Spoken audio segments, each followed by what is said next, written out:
Yeah, because the teacher behaves.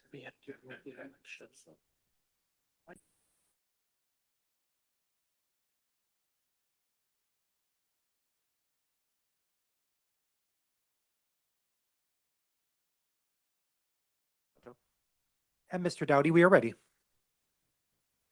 Good evening. Welcome to the District 225 Board of Education meeting. Madam Secretary, would you please read the roll? Mr. Dowdy. Here. Mr. Glowacki. Present. Ms. Mullenbeck. Here. Mr. O'Hara. Here. Ms. Siegwin. Here. Mr. Schein. Present. Dr. Steinberg. Here. 7 members present. Item 2 on our agenda is a motion to approve the agenda. So moved. Second. All in favor? Aye. Aye. Any opposed? Motion carries. Thank you.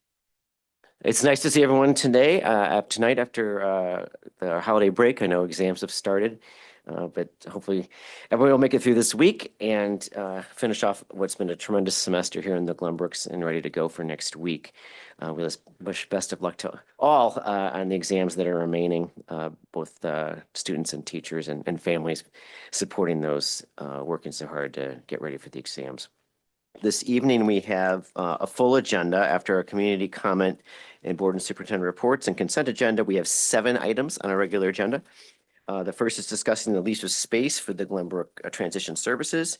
The second is award of the bids for the 2025 capital projects. Third topic is the commencement ceremony date for 25-26 school year, followed by the District 34 True North withdrawal requests, policies and procedures, a school links implementation course planner, and update on the 2025 summer school schedule. Again, we thank you everyone for joining us this evening.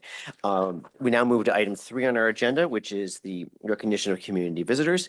This is an up to a 30-minute portion of our meeting. We always value the input of our community visitors. We ask that you limit your comments to 2 minutes, and we ask you to respect that as well. If you would please give us your name and address, though I think I have a list here where you've done that already. It does help us with following up if needs be. Which remind people a few things about our community comment section of the meeting. The first is the board does not respond at this point. We listen very, very carefully, and we often will take things into consideration either later in the meeting if it's topical, or later on, either outside the meeting if it's an individual follow-up or a following meeting. So we very much appreciate the information, but we do just listen at this point. Please also keep in mind that we maintain confidentiality and privacy. We do not discuss our individual employees or students. Please note the board does not control the topics raised or the substance of public comment. We also remind speakers to direct their comments to the board, and their comments should relate to district business. This is not a political forum, we remind people. We remind speakers that their comments are not automatically protected by any immunity or other legal protection. And finally, we ask that everyone maintains civility and respect. And with that preface, we have 4 folks who have signed up for this evening. I begin with Nusrath Beg. I hope I said that right.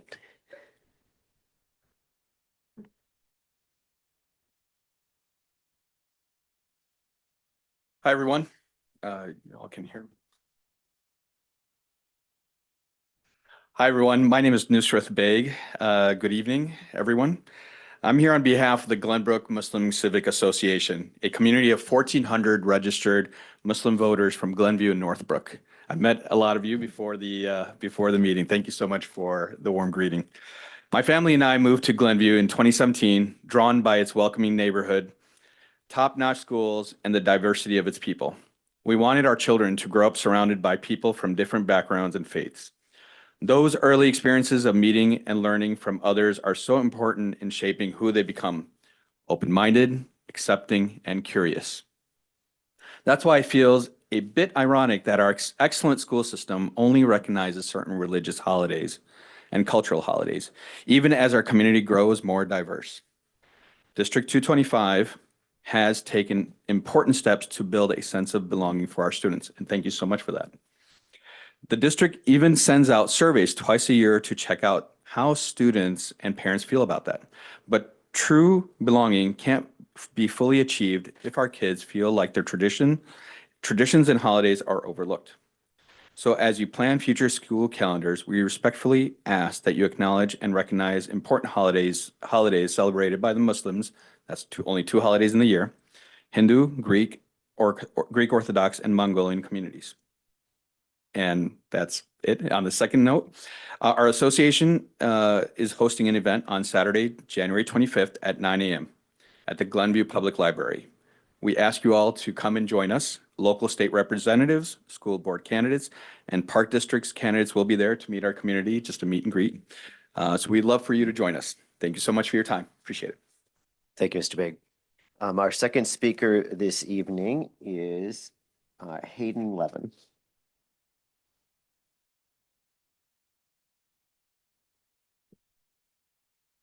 I'm Hayden Levin. I'm a student at GBN. In accordance with our school's belonging goal, we acknowledge that students' religion is an essential aspect of belonging. That is a quote from Mrs. Hughes sent out to the members of the GBN community 8 days ago.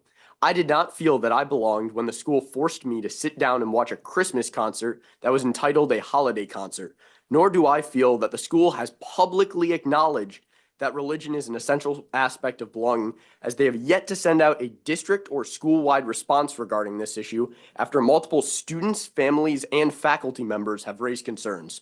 2 years ago, I hand-delivered a letter to members of the administration regarding this exact issue as my civic action letter as a part of the school's required civics class. Nothing was done.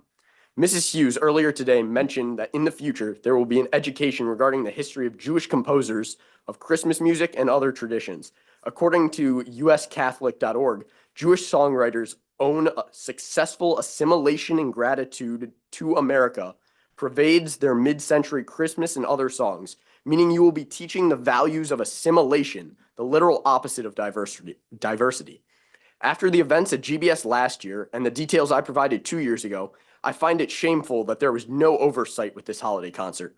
After bringing up this issue, I had a meeting with Mrs. Hughes that Dr. Gravel was aware of, and as I was sitting in her office, I observed Dr. Gravel exiting the building.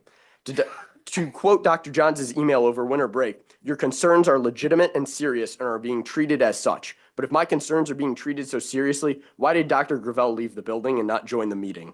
I'd also like to say that after 3 very major issues, the GBS yearbook, the IHSA golf, and now this, the district has been unable to learn from past mistakes and continues to enlist the help of the JUF to solve their problems for them. Lastly, I'd just like to say that the message sent out from Mrs. Hughes that I quoted before says that belonging is a goal, clearly a goal that this district is far from achieving. Thank you. Thank you, Mr. Levin. The next speaker is Jeff Levin.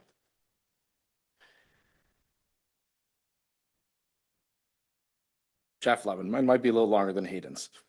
To have a required concert where the school made the decision to remove any songs relating to Hanukkah is the pure definition of anti-Semitism per the U.S. Department of State anti-Semitic discrimination.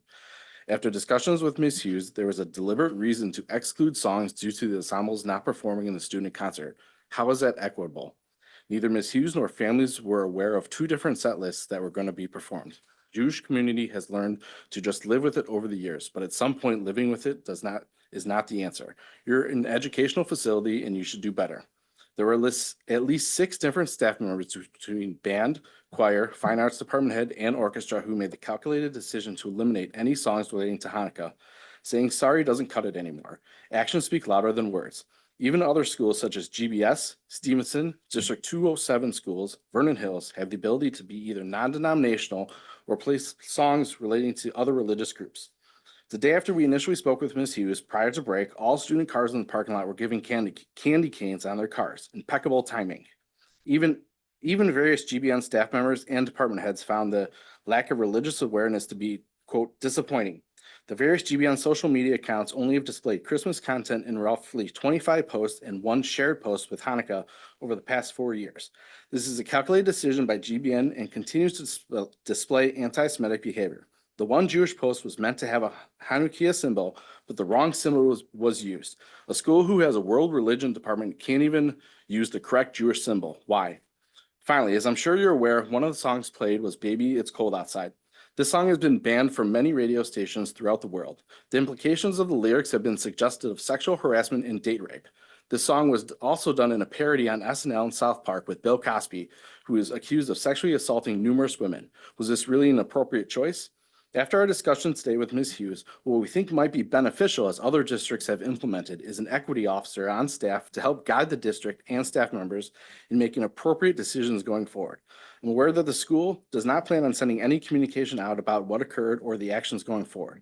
This is getting pushed under the rug again. I know that the board cannot respond here, but there needs to be a response not only to Hayden and I, but the school community as a whole. Hayden and I are open to having discussions with the school board if you deem the subject important. Thank you, Mr. Levin. Final speaker is Farosam Islam. Did I say that right? I'm sorry, I'm trying. My handwriting's awful, so I can't accuse anybody. Okay, it's not really phonetically applicable, but it's Feroza Islam. Okay, thank you. Yeah, no problem. Thank you. Good evening, everyone. I got to meet this side of the board, so that was nice to put names to faces. And I've been to a couple of meetings before, but this is the first time I've been at this building location and really only my third meeting. So just kind of getting acclimated. I represent one of the very many people in the community who are part of the Glenbrook Muslim Civics Association. And so we all kind of have a very similar voice tonight. I wanted to share that my family and I grew up in Skokie, District 219, not too far away. And I grew up feeling really part of a diverse community. And raising my kids here in Glenview, I never would have dreamed that, 40 or 35 years later, they kind of wouldn't have the same representation. In fact, I feel like they kind of have less representation all these years later, which feels odd and unfortunate. So when my family and I sit down together and we talk about our religious holidays, which is pretty much the focus of what I want to talk about, Eid, there's two of them every calendar year. My kids have shared that they feel pretty sad and uncomfortable because no one really feels like it's something that's recognized and they don't feel included, to be frank. So there's a lot of discussion for the past few years about that, even when they were at Hoffman. So I've been trying to be part of our community, trying to push this agenda forward, plain and simply, very selfishly for my own family, but of course for our whole community, right? So what I wanted to add was that I think that the representation that our community has, this Glenbrook Civics Association, it's fairly large. And that's the other ironic part about not having our holidays represented, despite other holidays being represented, because in numbers, I think we certainly are large. And so, oh my gosh, I'm so sorry. I didn't realize I was It's going okay. over. If you could just wrap it, it'd be appreciated. That's a wrap. That basically what I'm No, trying to thank say is you. I'd appreciate that for my family and my community members. Thank you, Ms. Lam. Yeah, Islam, thank thank you you. very much. That concludes our public speakers for this evening. Thank you for all. Nope, I see a finger. Oh, okay, sir. I'm sorry, you're not on our, yeah, oh, I'm sorry, what is your name? Oh, hi, I'm Julian Cheng of Glenview. Okay, Mr. Cheng. Yeah, my family and I have lived in the district since 2007. All three of our kids were born here, a senior and a sophomore at Glenbrook South and a seventh grader at Maple School. We have owned the Kumon Learning Center of Glenview West next to Starbucks since 2007. We've worked with a lot of diverse kids of different faith backgrounds and ethnic backgrounds. We also have invested in the restaurant group that owns an Apolita Pizzeria in downtown Northbrook. We love education and we love our community. Since 2017, I've volunteered in the Glenbrook North and Glenbrook South entrepreneurship and engineering programs as a speaker, mentor, judge, and board member. The district has incredible students, resources, teachers, and families. I'm an engineer, entrepreneur, investor, and professor at Northwestern, as well as an advisory board member at the University of Illinois, Urbana-Champaign. When I was first approached by a board member to run for the District 225 board, I initially hesitated, knowing it would be a thankless job, especially given some of the recent turmoil in the district. But after reflecting on the amazing opportunities in our school, in our schools, I realized how much I wanted to help and continue the good work being done while providing proactive oversight to help correct some of the challenges we faced in recent years that some of my community members have shared. So just highlighting some of the amazing opportunities in our district, in December, I got a chance to speak with Glenbrook North engineering classes about recognizing and solving real world problems. I was inspired by the students' ability to identify and tackle global issues like climate change and poverty while addressing local challenges like parking and cafeteria pricing. The engineering curriculum at both GBN and GBS has prepared many of these students more than some first-year college students that I've seen, and we've been grateful for this opportunity. Last week, I got a chance to attend GBN's MVP pitch proposals from Glenbrook North Incubator Program. I was encouraged to see how we have 2 classes with 8 presentations over 2 days. One standout project repurposes cooking oil into eco-friendly soap, reducing waste and supporting the environment. The creativity and entrepreneurial spirit of our students rival what I see in some college classes that I teach at Northwestern University. These programs highlight what our district can achieve by investing in our students. As a candidate for the District 225 board, I'm sorry, Mr. Chang, I have to ask you I'll to wrap up. Okay, Please I'm wrap up. I'm Sorry. committed to supporting these innovative initiatives and also providing the oversight needed to fix some of these issues that we've faced in previous years. Together, working together, board members, administrator, community members from diverse backgrounds, I believe that we can help our community focus on education, address some of the issues, and help our community thrive. Thank you. Mr. Chang. Okay, that does wrap up our public comment. As always, we appreciate the input from our community. And we move to item 4 on our agenda, which is our board and superintendent reports. Dr. Johns. Thank you, Mr. Dowdy. Before I dive into my report and we start the school's reports, I want to point out you have some documents. The board has some documents that we'll make sure is in diligent for those who want to see it after today's meeting. First of all, we have handouts. It says schedule planning and schooling's course request. That's part of the presentation that the teaching and learning department will give about the technology that we're using to help our students pick the classes that they need in order to excel. The next item I want to point out is this great one called communications tools. We have so many different tools and vehicles that we use to share the great things that are happening in the district, to the point that I'm not sure everyone knows all of the things that we have that are out there. So through the insight of the communications committee, the communications department put together this handout. This is something that can go out to new families. This is something that will be distributed for our freshmen that we see on Thursday. It will be available in many places throughout the building, in the buildings and district office, so that people can see all the different ways that they can get the information that they want about our district. And then finally, the multicolored stack. I forgot to hit send on an email over the weekend. And in my draft folder I found this morning, this is the information pertaining to District 34's petition to withdraw from True North. I'll be getting to that in the discussion action section of our agenda, but I want to make sure you knew you had the materials in front of you because it's a fairly large pack of things for us this time. 2 topics that I want to cover today. First, we've had some questions from the board about the status of the wood shop at GBS. As you recall, we had a fire a little over a month ago that created quite a bit of damage and caused the wood shop to be inoperable for a little bit of time. We've been authorized for occupancy for the basic part of the room. What's not authorized for occupancy yet is the spray booth, which is where the fire occurred. We were very fortunate. As you know, it's a newly designed wood shop, and the spray booth was in a room by itself. And quick thinking led to that door being closed quickly. That contained both the smoke, the soot, and to a degree the water. We did have quite a bit of water damage, but that was shallow compared to what we had last time, and only a moderate amount of cleanup had to be done for the water mitigation. We had at this point, the cost estimates that we have so far is at $95,000. So considerably less than what we've seen in the past. That's mostly for cleanup.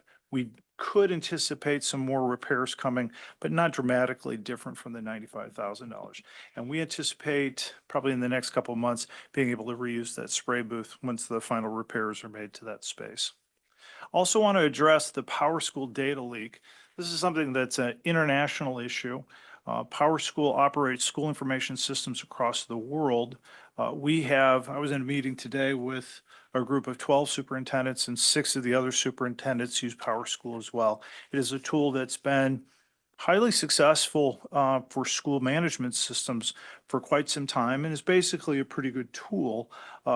However, they had a tragic data breach caused by something I think that we all have to be careful about. Someone didn't use multi-factor authentication, something that we have in all of our schools. All of our employees have to use multi-factor authentication to get into our systems. Through a backdoor channel, they had a system for doing repair work on their tool, and it didn't have MFA. And so that's where the breach occurred. I was part of a call with the CEO of PowerSchool last week. They're very apologetic and gave us some more information about the scope of the problem. PowerSchool has approximately 16,000 customers in the United States, serving about 50 million students. They informed us that the hack probably occurred on December 28th. They didn't tell us affirmatively until early January. The district then did the work that they guided us to do to find out the scope of the data that we had that was exposed. We had quite a bit of data of former students because we've been using this tool for probably about a decade and a half. And we uploaded old data into it from other systems so that we could retrieve it. So we had quite a bit of data in the system, but we were very fortunate that we did not have any Glenbrook employee accounts or employee systems that were compromised. The breach was totally within the PowerSchool's technical support department and didn't branch out into other areas of our operations. The school has engaged with a cyber risk management insurance firm, which is one of the lines of coverage that we have as part of our membership in SCRIMP. That is our consortium for insurance.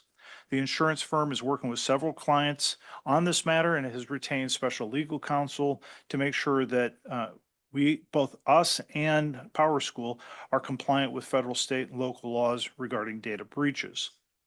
The school district has already proactively issued formal notice to all stakeholders. That occurred literally within hours of our ascertaining that we did have an exposure. However, we will need to do additional notification to be sent to others. And particularly, we're looking at graduated students and former employees. I would like to remind parents that we have established an online form that is continuously monitored throughout the day. That was in our original letters that we sent out. This form is used for us to receive any questions or concerns and enables us to communicate back to the families. Interestingly, to date, there's only been 7 submissions, so only 7 people asked us questions. I'm not surprised by that because I suspect so often we've had credit cards, numbers stolen, and other pieces of our identity that I think that there is some awareness that this does happen quite a bit. The other point I'd like to make is we're continuing to wait for PowerSchool. They're supposed to be setting additional meetings with us to review the impact of our district specifically. However, we have been able to reliably confirm the scope of the incidents to this point, and we've performed all the required steps and any other notification steps that we could at this point. Would like to point out, we're pretty disappointed in PowerSchool. I don't think that the timeliness of the response was anywhere close to what you would expect for a company serving schools and young people and their identities. And I think that is irresponsible on their part. We were promised a communications packet from PowerSchool on Thursday of last week, and it's my recollection we have not received it yet. We got it today. So these are the tools that we need in order to support our families, and they haven't stepped up. And it's a multi-million-dollar organization that have made promises that they did not keep. Again, this is not what we expect from an ed tech company that supports schools. We are going to do some close review of our agreements and partnerships with PowerSchool over the next couple of months. PowerSchool is absolutely essential to how we operate our schools. We need to have a tool for a student information system that we can trust. It integrates with multiple other systems that we have.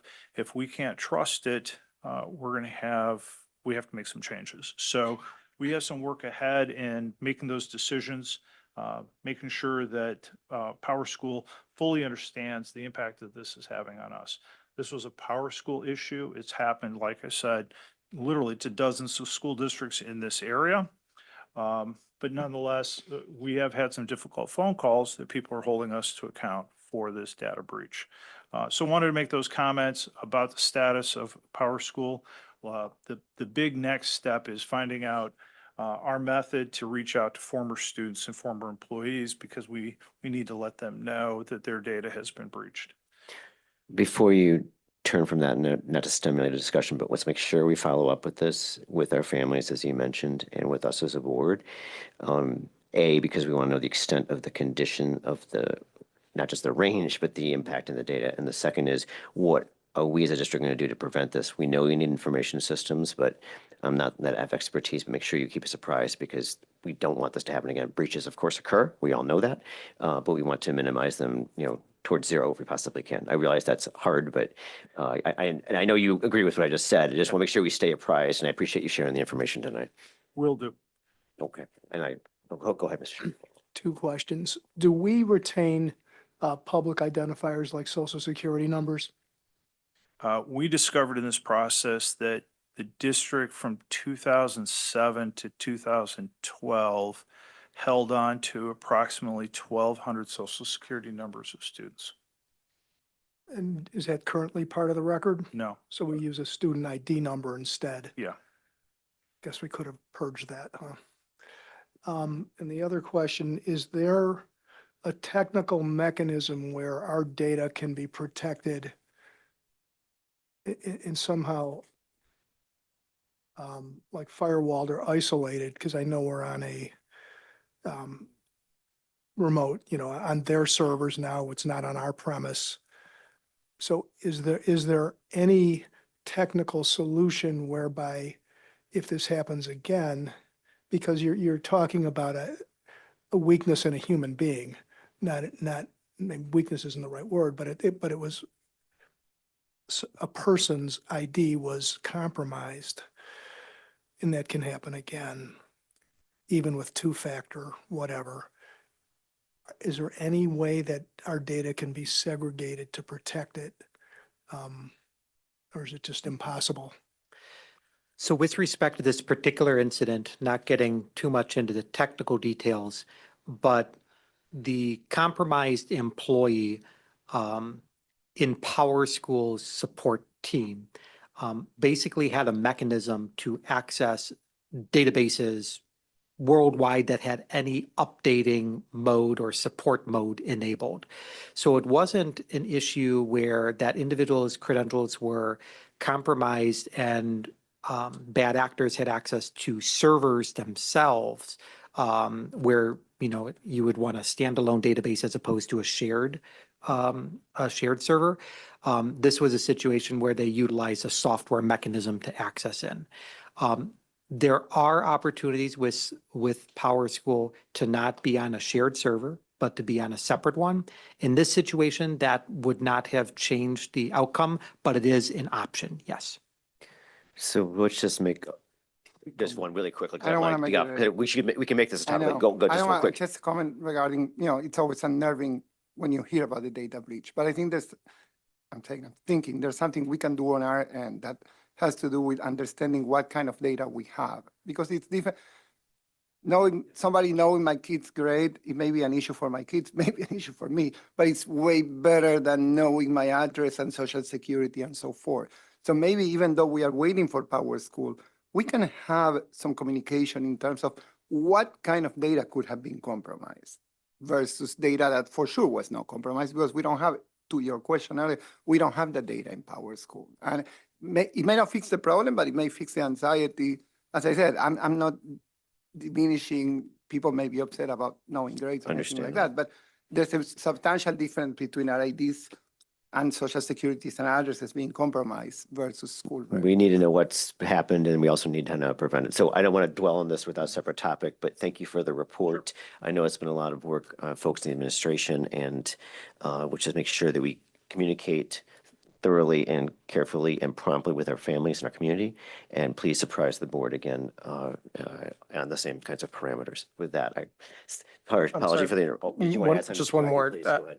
As you're discussing with Power School, if there are any things that they can offer to help support families that may have been impacted. I know in past data breaches with other organizations, they either make a deal with TransUnion or somebody else to create credit locks and other things. I would encourage the administration to strongly lobby for those protections to be put in place. And Those so impacted. that's already, from our understanding, that's already underway. I anticipate that's part of the communication packet that we received today. So I spoke with the cybersecurity insurance vendors law firm, and in speaking with several representatives from Power School, including the CEO several times over the last week or so. Power School is currently taking the next 2 weeks to review the requirements for all state requirements for as far as disclosure go, and we'll hear more about that then. All the law firms are sort of gathering information on what is required in each individual state, and will sort of make their determinations then. But we're waiting for the time being. Okay, I guess mine is whatever we can do to help protect our families so it mitigate further damage to their Absolutely. identity and stuff, whether if Power School can enforce it or if it's something that should come back to the board for us to see what we can offer based on what's impacted, just to mitigate further damage. Sure, very good. Thank you, Mr. Thank you. Galecki. Thank you, Mr. Manley. And with that, Dr. Johnson. Well, hopefully now we can convert to some good news, and we'll start off with a report from GBN with Mrs. Hughes. Good evening. We're going to start today with some updates from our activities. First, from debate, I received a long list of many exciting successes, including top finishers in several novice tournaments, top finishers in many varsity tournaments, and both in and out of state. And specifically second place at the Groves tournament and winning the Downing National Invitational by locking out the final. So we've had a really exciting run in debate so far and look forward to some continued examples for our kids. Also, I heard from chess that the highlight was taking second at the Huntley tournament in December, and that they are preparing for conference sectionals in state. And this is a photo from a meet at Palatine High School. In terms of athletics, our winter seasons are underway with a few really special updates I wanted to highlight. Our girls bowling varsity team is in 4th place at the CSL as of now. They're looking forward to a full run with 6 back-to-back matches before competing in the CSL tournament on February 1st. And our boys bowling team, for the 3rd time in the last 5 years and the 5th time in the last 10-year history of the CSL boys bowling, Glenbrook North took home the conference championship. GBN was down 16 pins to Vernon Hills entering the 6th and final game and stepped up in clutch time. The Spartans finished the regular season 16-1, which brings the overall program record 197-42, which is well over an 80% success rate in matches. So that's a lot of fun stats for you. For girls basketball, they're currently 15-3, with most recently a 71-33 win over Deerfield last Friday. Our girls gymnastics record is 3-1, and we wanted to highlight our girls gymnastics team has won 2 invites this season, the Spartan Classic and the Evanston Invite. And additionally, I think I mentioned at our last meeting that Coach Dom Savino was inducted into the Illinois High School Baseball Coach Hall of Fame this past weekend. This Thursday, 70 GBN choir and theater students will travel to Orlando, Florida for our choir and theater tour for the arts. And we've been really working hard in our academic arenas and student services. Our juniors have been the first grade level to complete course requests in School Links. Our counselors met with each junior for a longer appointment to couple the course request conversation with post-secondary planning. On the 21st, the district will be hosting another School Links webinar. I think we'll be talking about that later to really highlight these important experiences for our kids. And finally, I wanted to highlight a number of exciting incoming freshman opportunities that have been taking place recently. We've had 138 eighth grade students from our center students attend our annual CTE workshop this past weekend. You can see some pictures of their culinary creations. We had our inaugural GBN broadcasting clinic for incoming freshmen that hosted over 50 students. And students were able to try their hand at anchoring a news show, being a live guest on the radio, and doing a short film production. We had 115 junior high students come to our annual choir camp, and we are receiving many different nice pieces of positive feedback from students and families all about these events, not only the different content access, but also the opportunity to build relationships with current students and start to establish a sense of belonging within the halls of GBN before the start of the next school year. And we're looking forward to continuing that this week on Thursday. Thank you, Ms. Hughes. So as Ms. Hughes said, this is a really exciting and important time at both GBN and GBS. Each year around this week, both schools host our incoming eighth grade night. These are incredibly important evenings, and you can see both from North and same at South that there's a variety of activities and workshops that lead up to this evening. But we welcome all our incoming Spartans and Titans to our buildings to discuss placement, elective opportunities, and to really start to build the positive connection between home and school to ensure a positive transition for our incoming eighth graders. Not only are we grateful for the families who come out for a late Thursday night to learn all about District 225, but I'm also incredibly grateful for all of our staff who stay to show our future students all of the learning opportunities that we've created for them here in the district. Also in academics, this week is the annual Glenbrook South Fashion Showcase. This showcase features all of our fall students in advanced fashion design as they've been working hard all semester, creating and constructing their own collections from scratch. It's truly mesmerizing to see the creativity of what our students design, and more so their incredible talents to actually create it and build it. They're very proud. Some of them even commit to wearing these things to major social events like prom. But if you get a chance to go down to the old pit this week, they're all on display for the rest of the week. We also hosted our incoming families for our Science Engineering Learning Community Night. The SELC program is a program unique to Glenbrook South. It's a partnership between our science department and our career tech ed department, where there's unique coursework for our students to have blended learning in science and engineering. We had over 200 students and family members that attended this event, where we showcased the details about the program, including all of those integrated courses that I described.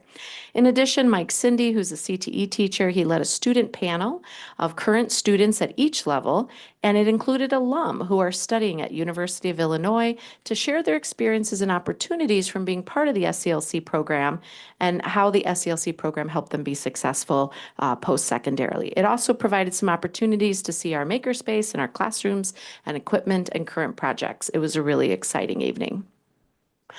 Over in athletics, it's been a great winter season.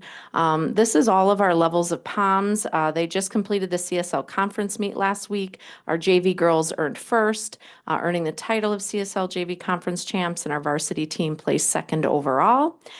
Girls basketball has been on an incredible winning streak if you've been following our Titans. They've recently just beat Niles West, Evanston, Palatine, and New Trier. So we're really hoping to keep that rolling. This weekend, boys basketball is holding our Clash of the Titans. It's a showcase, and it'll be all day Saturday in the Dome. Multiple schools are represented, so if you can come on out and see that, that'd be great. And finally, our boys wrestling team is 4-0 in the conference. They're going to finish their dual season versus Deerfield at the conference championship this Friday at GBS. So come on out and watch. This next picture is incredibly special. Okay. 2 weekends ago, Miss Tate, who is our current debate coach, was at a nationwide tournament in Nashville, coaches from all over the country. And in conversations with a variety of coaches from California, New York, Georgia, Illinois, they all came to the realization that they are part of the Tara Tate genealogy, which means they all were coached debate by Miss Tate over being students at GBS. So this photograph here is all the coaches, not the students, the coaches at that tournament who had all been GBS students coached by Miss Tate, part of the Miss Tate genealogy. So we are so incredibly grateful and proud of her influence on debate programming nationwide. It's so significant, and we're very grateful for her leadership this year. So I just wanted to share a really unique moment. And finally, in the arts, VShow. Early release, you get to see it first. This is our released poster for the 50th anniversary of the Glenbrook South Variety Show. Tryouts are in full swing. Mr. Moranto is a very, very busy sleep-deprived man right now. But what is unique about this is they designed it using all of the posters from the other V shows. So shout out that I thought it was a creative way to honor the history of all the great memories the variety show has brought Glenbrook South, and I cannot wait to see the performances we're going to enjoy this year. Thanks so much. Anything else, Dr. Johns? Well, I was right. There was some good news and some happy news to share. So thank you, principals. I really appreciate it. Want to thank the staff for all the great things they're doing. I think the slide of Tara Tate's really touching. The Glenbrooks have had, I knew the Glenbrooks a few decades ago when I debated against them, and the impact that the Glenbrooks have had on debate in this nation cannot be understated. And it is great to see that it continues. So thanks for sharing that. That is the update for us. And they make good spouses. I married one, so. And with that segue, board members, anything to share at this point? I was just going to add, as we were mentioning some of the activities that are taking place on campus and stuff, and I call it campus at both buildings, had the luxury while doing some fatherly duties of dropping off things that were forgotten at home before going off to one event to another. The buzz in the campuses was just infectious.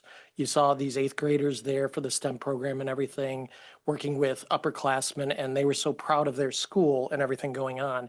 It's nice to see the students and community coming together, really doing what they love and having opportunities, whether they're athletic, whether it's science, whether it's arts, that they have all this opportunity to do this. So just wanted to shout out a kudos to everyone for all your work and time and effort to put that together over the last few weeks.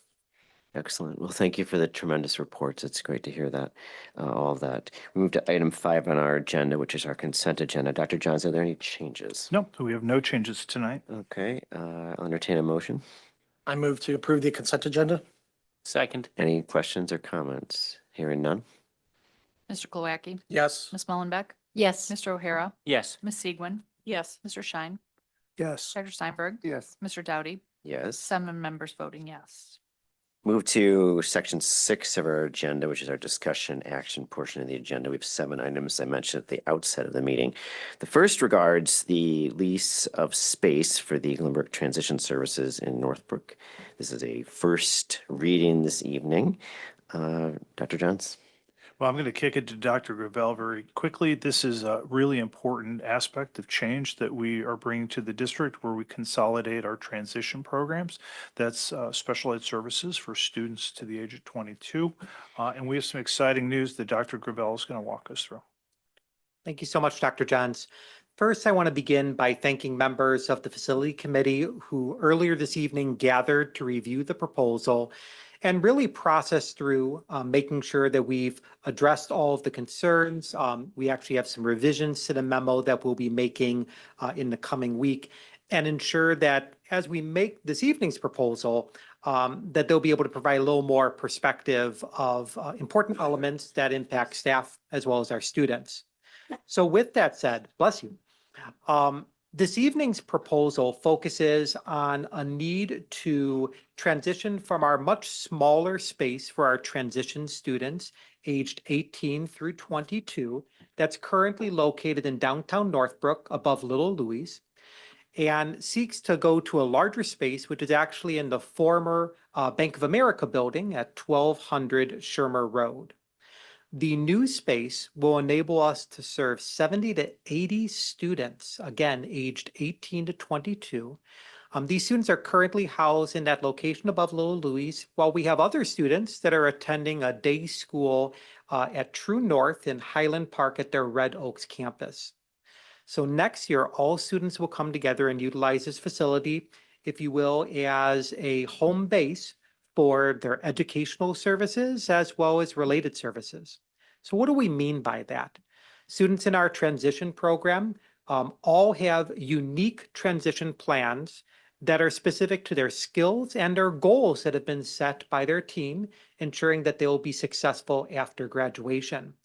That includes work with our job coaches in the community.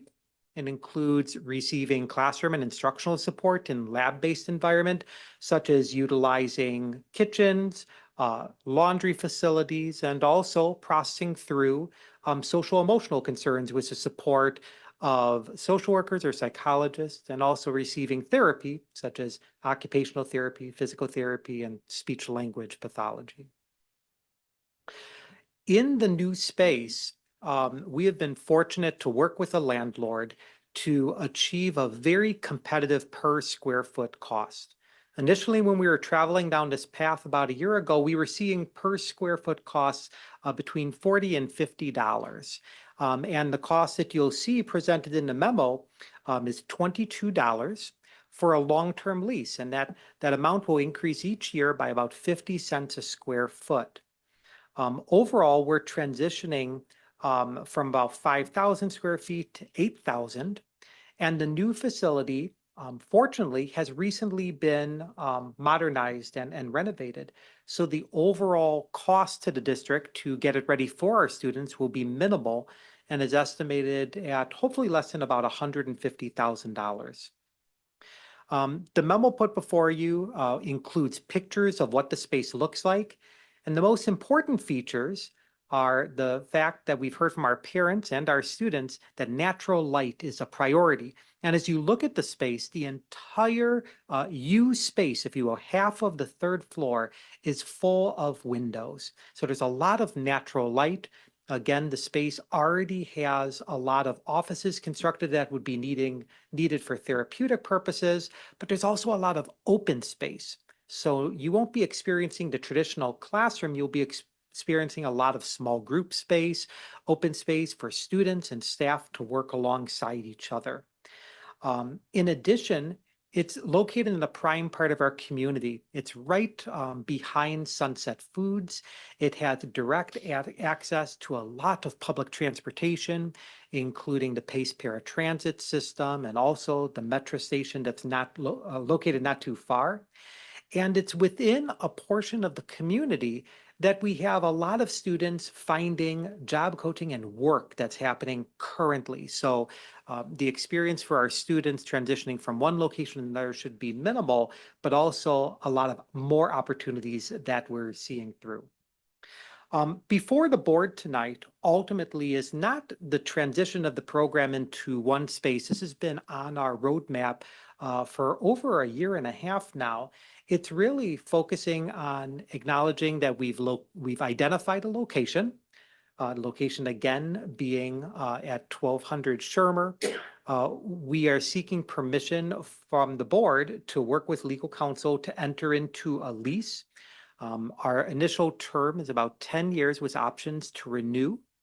And then we're already working alongside the Village of Northbrook, who's been an amazing partner to address some zoning topics that need to be fulfilled prior to entering into a lease, as well as working with the North Cook ISC in our Regional Office of Education to make sure that there's no concerns for occupancy. As of today, I'm pleased to share that we've had preliminary reviews and there are no concerns that have been expressed by the village or the ROE that we haven't been able to directly address. But that approval process will take about 30 days from today. The board will then be asked to take action to approve this at the next meeting, which would put us in a good position in order to begin taking occupancy on July 1st and to begin serving our students in August. So with some of those kind of high-level bullet points. I know members of our facilities committee might want to share some thoughts from our preliminary discussion, and I would defer to them at this point.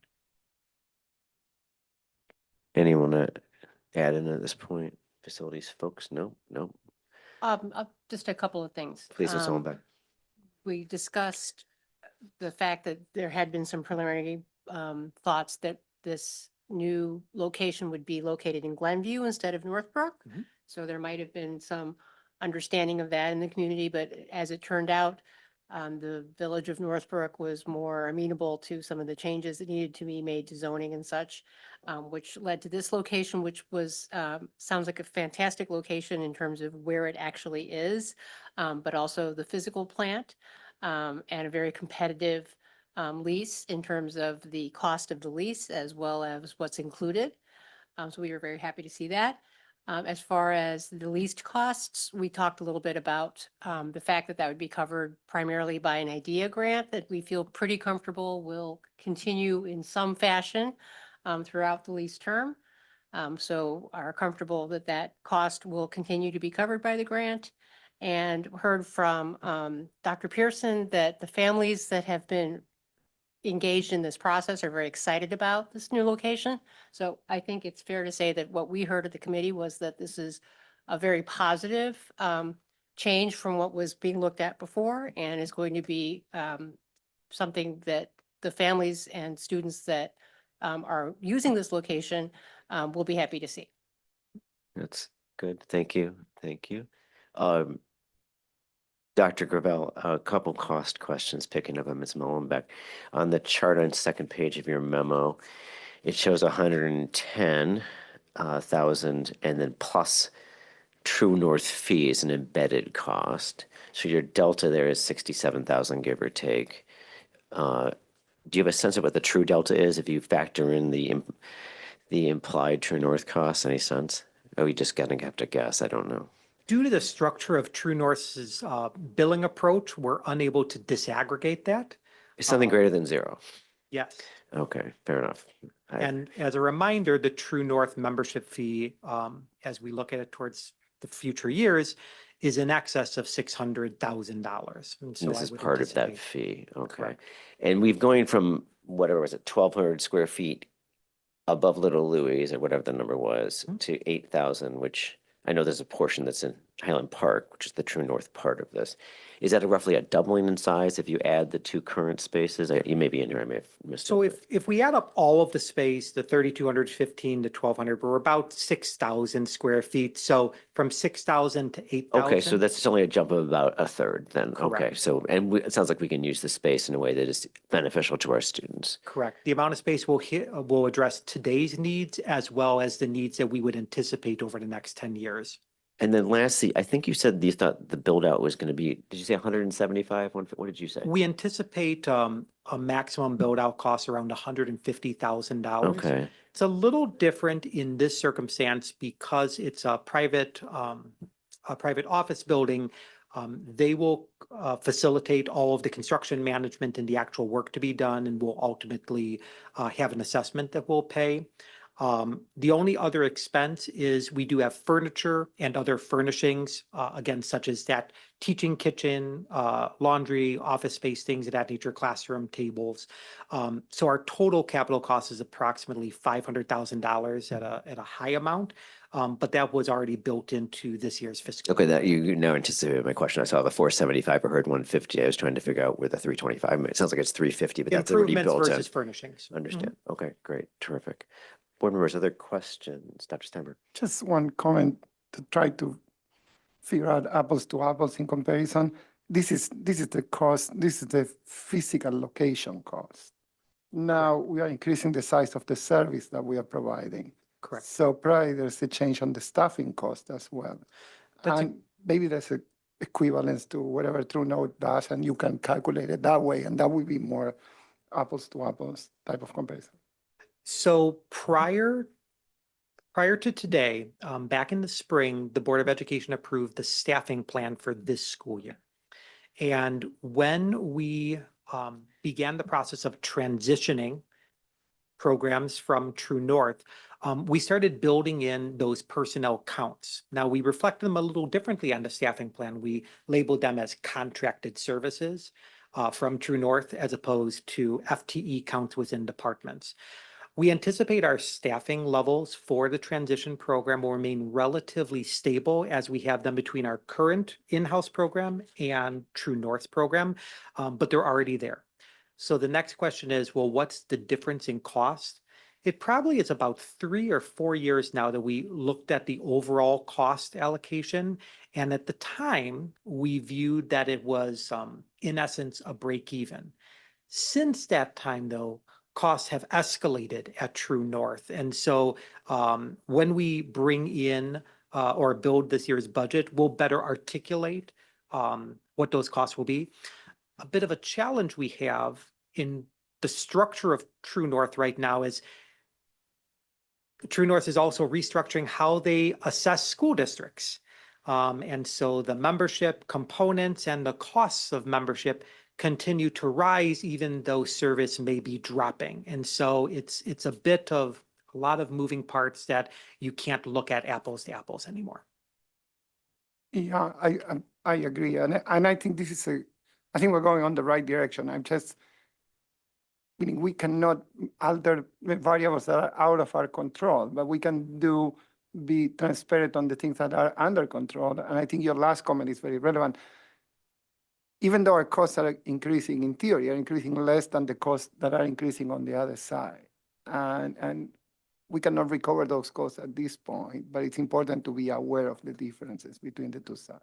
Yeah, I think it's fair to say that when you decrease your utilization of a provider's resources, your bills as a result should show an equivalent reduction. I would agree with that. All right, Ms. Siegman, anything? Just one clarification, the building that's in the picture of the memo, are we going to use that entire building? Is that correct? No, we'd be occupying, I believe we were saying 60% of the third floor.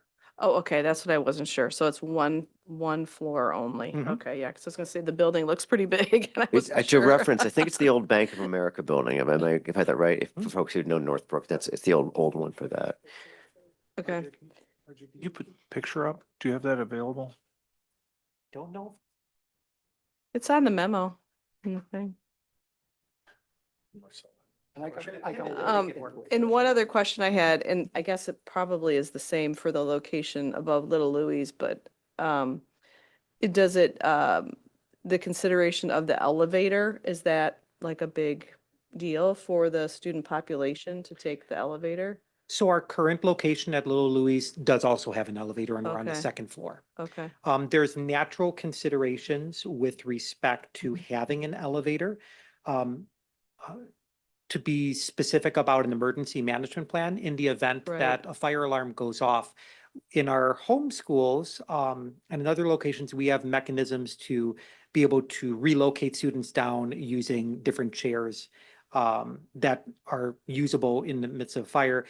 In this type of a situation, one of the topics and conversations we've had with our ROE is making sure that there is a staging location that is as safe as possible as we await emergency management to come.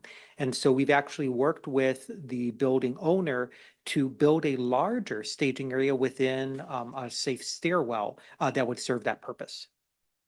And also just as far as the considerations for other tenants in the building, were there any concerns like from the committee about, the other tenants in the building and having the students there with the other tenants? So thanks for asking that.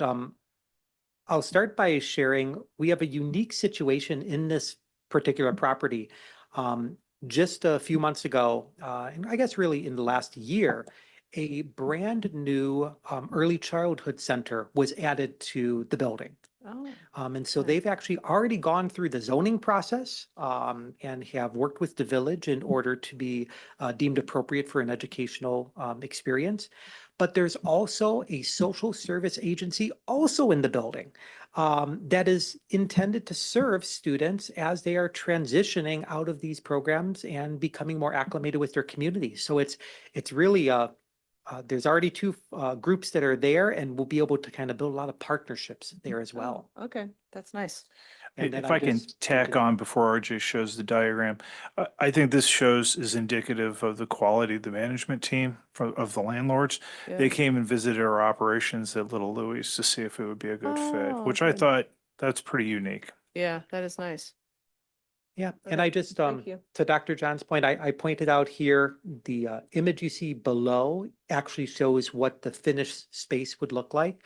There's really not much modification that's needed. There's a few walls, plumbing needs, things of that nature, but you'll get an understanding that it kind of goes back in time for us in education. This is more of an open classroom concept where you're leveraging dividers and things of that nature, but it's not a traditional closed off environment.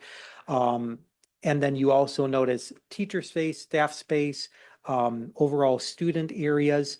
Right here is an important element. We talked about this in the committee. These are the two elevators that service the location. This is in common area as well as the primary bathrooms, just like the stairwells.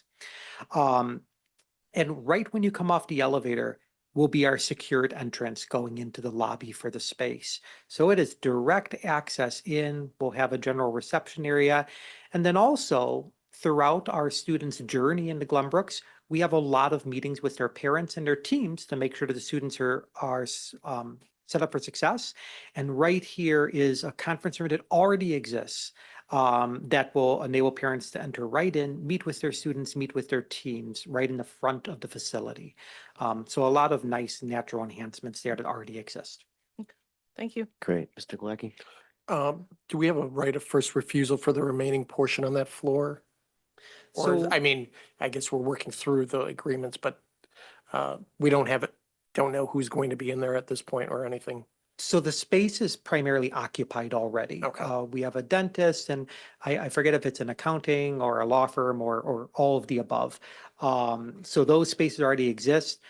Based on our conversations with the building owner, I would have zero doubt that should any space open up on that floor, that there will be direct conversations. But we can also work as we're finalizing the lease to put a provision like that in so that we do have Right, access first. but it'd just be beneficial as if our program grows and we need more space or something occurs, that Absolutely. we have those opportunities. Thank you. Okay, so coming back on the 27th for our approval for you to work with the village et al. Correct, as well as to work with council to enter into a lease for the parameters that are described here. Okay, and that'll be summarized in the packet for the 27th, exactly the Correct. parameters that we're pre-approving. Yes. Wonderful. Dr. Johnson, anything else you want to add? Terrific. Thank you, Dr. Gravel. Dr. Patak, I'm guessing you had something to do with this too, so thank you, and others as well. Item 6.2 on our agenda is our award of bid for the summer 2025 summer capital products. This also is a first reading destined to come back on the 27th at our next meeting. Dr. Johnson. Thank you. Real briefly, as Dr. Patak comes to the podium, as part of our process to keep our wonderful facilities up to date and running at the optimal level, we annually go through the process of capital maintenance and upgrades, and Dr. Patak will walk us through the plans for the summer and the bids that have come in so far. She has some good news to share. Yes. So if you recall, at the November 11th board meeting, we presented and talked about a list of capital projects that we would like to complete this summer. And the board authorized us to work with the district architect Archon to create the bid specifications to go out and collect actual dollars to see how much the projects would cost. So we went through that process. We opened bids last Thursday, and everything is outlined in table 1. We spent time at the facility committee meeting just before this meeting, going through in detail all of the different bids and the packages. So I'll try to purposely stay a little bit higher level for this, but am willing to answer any questions that you have. So in table 1, we bid by trade. So the first column in table 1, you'll see we have all of the trades listed out, and then we have the lowest responsible bidder. Then we have all of the different projects. So the majority of projects were at Glenbrook South or are at Glenbrook North this summer, since Glenbrook South has summer school. So we have all of our exterior site work, the student bathrooms, mechanical projects, and then all of the other interior projects. Just to remind you, those other interior projects are mainly the sound system, the yoga studio, conference room renovations, field house floor, and also the attendance hallway, where we're updating the ceiling, the lights, incorporating some seating nooks. So all told, all of our bids came in at $4,395,241. We still have a placeholder built in here for asbestos abatement. We're doing the testing right now, so we have a placeholder of $115,000. So with that built in, we are showing that we're $344,759 under the estimate that we had brought to you in November. So that's a 7% decrease. So really, in looking at all of the bids and the packages, what's contributing the most to the savings is just the competitive bidding process that we went through. General Trades is one of our larger trades that we bid, and that was extremely competitive. We received 7 bids. The average bid was about $200,000 higher than our low bid. So there's a lot of savings there, which impacted many of the projects. Also, our student restrooms came in about $200,000 lower than we had estimated. When we did our original estimate, we had worked off of all of the past restroom renovation projects we've done. Since these bathrooms this summer are on the second floor, it's a lot less labor intensive. There's not all the saw cutting into the concrete that's necessary, which was necessary for the first floor bathroom. So it's a simpler process. So with that, we would put this memo on the consent agenda for January 27th for approval. Thank you, Dr. Patak. Dr. Jones, anything you want to add? No, I'm really excited how these projects have come along and come under budget again. I think that I'm curious, Dr. Patak, what your running record is on coming in under budget. About at least the 6 years I've been here. So thanks for your good work on that. We appreciate that. Facilities Committee members, Mr. Shine, would you care to add anything? I guess at this point, we have vetted these projects fairly thoroughly in facilities. And it'd be our recommendation that the board put this forward on consent agenda at the next meeting. And we've got the cost savings, the scope. The one thing asked at the meeting in terms of clarification, there's a fairly large scope in here for renovation of the audio system in the auditorium, but it's kind of concealed in the numbers for the different trades here, and that be just included in the memo. So there was some clarity to it because that's an old system. It's an old analog system, and everything will go to digital. And was there anything else? Wasn't there one other piece we asked for clarification? So it'll just be in the memo. So, Yes, yeah, so- the one thing we'd asked for, Dr. Patak addressed this in her comments, is there's a column that kind of lumps together all other projects. And we're just going to break that out a little bit more so that it's clear that it's the yoga room, it's the attendance hallways, it's Yep. all of the items. That Yeah, you- so we'll put the sound Yeah. system in its own column so that can be clear how much that is costing compared to the estimate. And then for the other internal projects, we'll put a note that clarifies what everything is. Thank you. That's good. Mr. O'Hara, anything you want to add? Okay, Mr. Glauke, any questions? No, that was going to be my question. If we could break out the 2.7 million in further detail, because just for clarification, it's all needed, but helps to just Yeah. track where we're putting our efforts and everything. Excellent. Ms. Siegwin, any questions or comments? Dr. Steinberg? I have one question. It's totally hypothetical, but we went through this, I think, with supply chain issues after the pandemic. Are there any guarantees or anything that the cost will stay the same way and that services will be provided after we sign the contracts? Because we use wood, we use different things. Everybody's talking about tariffs and different things, and these prices may change significantly from the suppliers. And so Yeah, so how that's, strong is what yeah. we sign? Yeah, so that's a risk that the contractors would assume Okay. during the bidding process. So the bids that they've given us are numbers that they need to hold to. That's a good question. Mr. Shine? So in contracting, you have a force majeure kind of a thing in a disaster. Could they use future tariffs as a way out of the cost? Because you could argue don't play a lawyer on TV, of course. But is that a rational way that, in a contract, somebody could say, oh, I need to be compensated for this. This was unpredictable. I couldn't put a number to it, out of my control. I think that, well, without playing a lawyer anywhere. I usually think of force majeure as a natural event, a disaster you didn't expect. Could creative lawyers think of tariffs? Is there A worldwide something- trade war, maybe? Yeah, I mean, is there something parallel to it? It was the only word I could think of, but is there something else where a government action causes a change in the contracting environment after a contract is signed? RJ? Yeah, you could write it in the contract. You could write it in the contract. I don't think you'd get very far. Yeah. I think it'd be hard to, Right. it'd have to be something characterized like a world depression kind of thing, We'll be okay this summer. Yeah. Okay, We could have Port of LA issues. Yeah. yeah, We could have shipping issues. but yeah, and they like that. Correct. No, yeah, they built it. I think we have a hard time. So we'd like to avoid natural disasters, but we'll probably end up with that. Okay, excellent. Anything else, folks? All right, so we'll see this on the 27th. Dr. Patek, thank you Yep, again with for the changes. all of your hard work and everybody else's hard work on that. Item 6.3 is the 2025-2026 commencement ceremony dates. This also is first reading, destined to come back on the 27th on consent. Dr. Johnson. Yeah, so thank you. This is a difficult conversation that both the assistant principals for student activities at the buildings, the building administrative teams, and cabinet have been wrestling with for quite some time.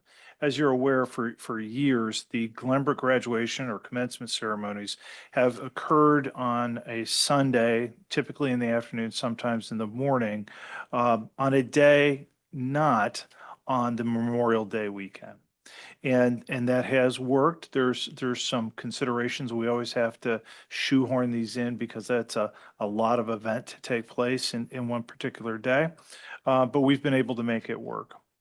Unfortunately, through a couple different factors, it is the new calendar schedule.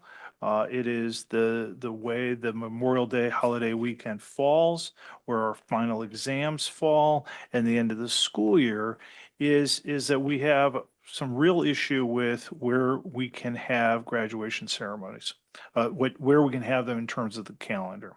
And so we looked at a bunch of different options, and in doing so, we first started off with a set of 6 criteria that are, we think, essential both to best meet the needs of our communities, but also to make the graduation and commencement ceremonies operationally successful. And I'm going to go through them for the sake of the public, because I know this is going to be an issue for our community.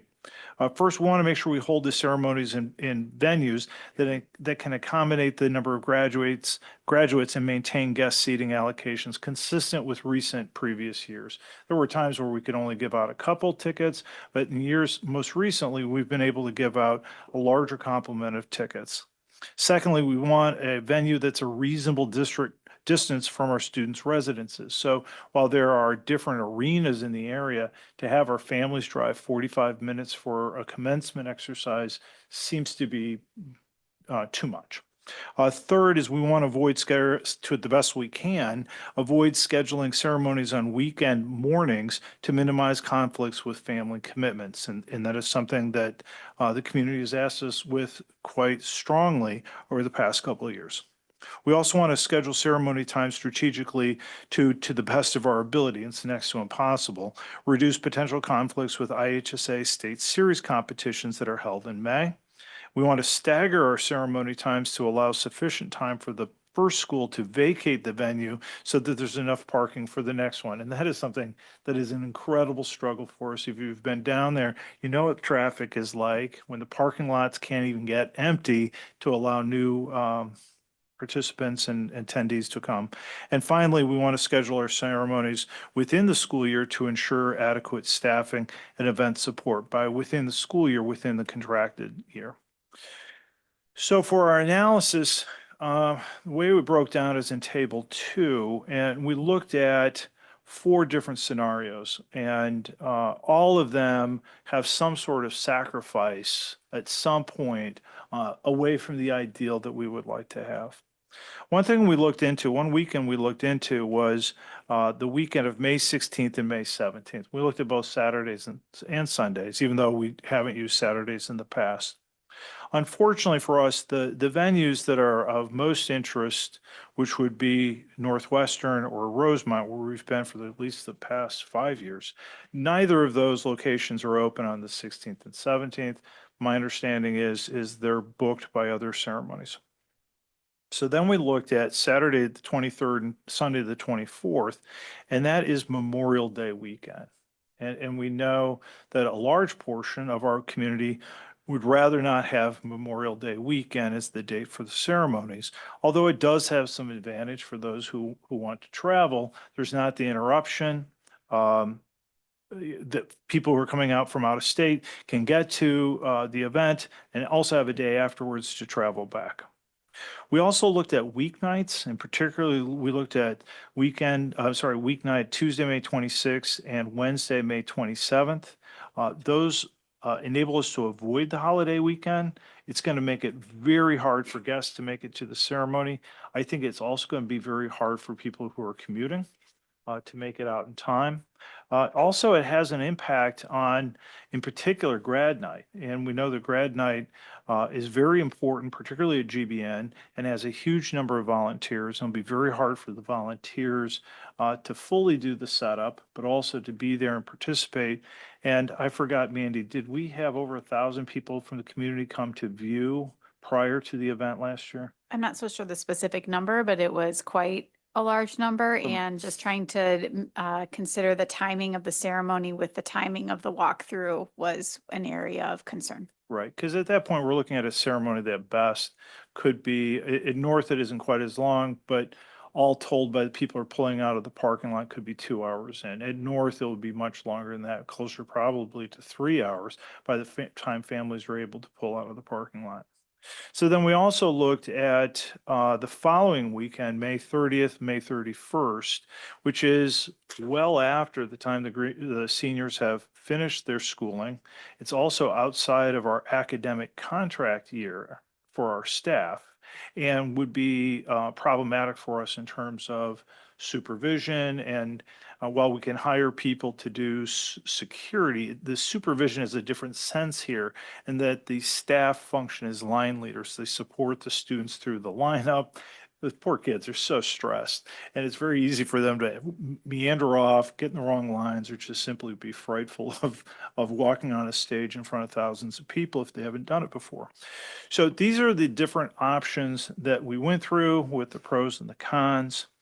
We had conversations with our parent advisory councils at the 2 schools. Honestly, there is a mix of don't do this, do that, and it's pretty much an even blend. And so one thing we know we have to have is a commencement exercise, and probably the best fit that has the fewest negatives is to have it on Memorial Day weekend, and probably do it on 2 different days. That is something we're still ironing out on, whether or not we need to do it on 2 separate days. It is becoming, with the size of our ceremonies, the length of our ceremonies, it's pretty difficult to have them back to back. So we started to talk about switching them. The proposal that we have here is to put South on Saturday and North on Sunday, and that retains some of the tradition that North has had with its particular grad night. It's a very unique grad night, and that's why that's important to manage that tradition for them. So this is the recommendation we have so far. Like I've said, we've probably spent 6 weeks working on this at the cabinet table, looking for different options, talking about different venues. We talked about the Now Arena, but Hoffman Estates for our community is going to be a 45-minute drive. And we already have people, community members, families that don't really like the drive to Rosemont. Holding it in-house, our spaces are just not large enough to give families enough guests to be able to attend. I think I have heard that at one point we were only giving 2 tickets out for families, and that's just not where our families are at today. And I actually worry about Northwestern because while geographically it's a shorter distance, it's a tough drive. So this is the conundrum that we have. We want the board to be aware of this. We're going to want to bring it back for, I believe, vote on consent at the next meeting. I'm sure, hear from the community on their perspectives. There really is a sacrifice wherever we go. Ultimately, we thought for a while that the last date, on the 30th and 31st, we simply have to have staff there. It's too big of an event not to have this buttoned down with our staff present. And we really want our staff. Strangers on a day with so much excitement and anxiety like that, you don't want strangers helping the kids out of that. It just doesn't have the right level of care that we normally have in our ceremonies.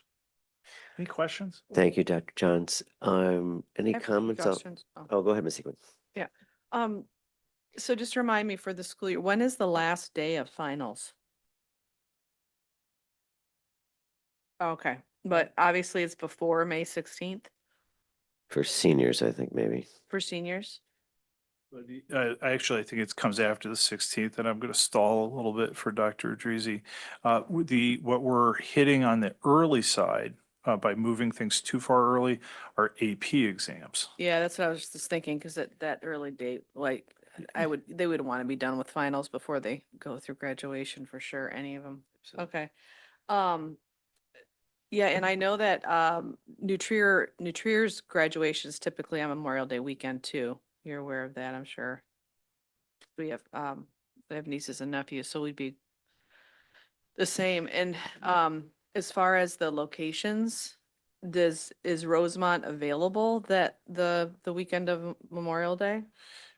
That is our understanding. We are doing some additional follow-up conversation because we need to button it down. It is in 2026. So we do need it. These are preliminary at this point, but that is our objective.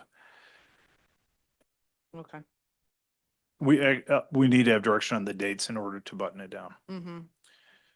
Yeah, ideally it'd be for the students anyways.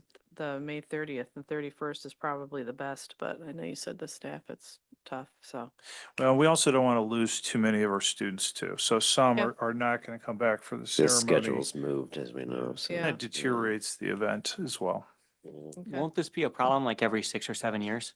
I think the principals, it's going to be a couple years in a row on a 6 and 7 year cycle. Okay, because you have 2 days of the weekend and where Memorial Day falls. So it's a couple different ways the calendar functions that's going to make this problematic. Any other? To the Julian calendar. So I kind of share some of my concerns that my colleague referenced and stuff in terms of competing with APs and wanting to make sure staff are there. But if we had to have staff, I guess that would be an MOU that we'd have to go and negotiate with the unions and stuff if that was the case. And the later date was just to prepare the board if that was the date that had to work out. There would have to be some sort of contractual element. Okay. Now, we have commitments that they're making about serving different supervision activities. So there is some latitude there. Just becomes very, very Challenging, but Yeah. just so we're prepared if that was the dates that get exercised, the next steps that we'd have to be prepared as a board to. I think maybe we would want to look at some scenarios like that in light of what Matt had said, in which this could be a persistent question for us. And then in the subsequent memo, if we could have a comparison to the other districts that are doing it, so we know what we're competing at during this block as well too. And yeah, I'm aware of New Trier's typically on Memorial Day, and it's actually at Northwestern, is it usually? It said that it's a facility that's farther out northwest. Okay, because I know it's an outdoor venue and stuff if the weather But cooperates and stuff. it's not just the competition, it adds context of the reasonability of the Right, dates. how that's exactly what I'm looking at. So as the principals are signaling to me, they're at the Now Arena, which is out on 90, out on Hoffman Estates. Okay. So we'll put together a table of some of our key comparative districts or high schools, sorry, in the date and the location that they have. But many of these are booked. So, the other thing is we might find a location, whether or not it's available would be, if we say, well, we can flex, a 45-minute drive is not pleasant, but it's along 90, so it's not a bad drive versus driving through Evanston. It might be in the end that it's already taken. I mean, my personal recommendation is if we were to transition, we're changing the calendar. I would hate to change the venue as well too that year. If we've got some families that have gotten accustomed to things and with the to your point, multiple tickets and everything else, if we have too many variables changing at once, I don't want to put the administration through too much variables that they're trying to manage and work through as well too. So. Thank you. Ms. Mullenbeck? I just have, I guess, 2 points. I don't know anything about this Now Arena, except that it's far away apparently. But one thing that I will say that, in my experience with my kids graduating is everyone always wants more tickets. So people might, if it's bigger, people might be willing to make that drive if they will get more tickets. And that might be one way to make it more palatable if it flags out that way. And I recognize what you've laid out here. This is challenging.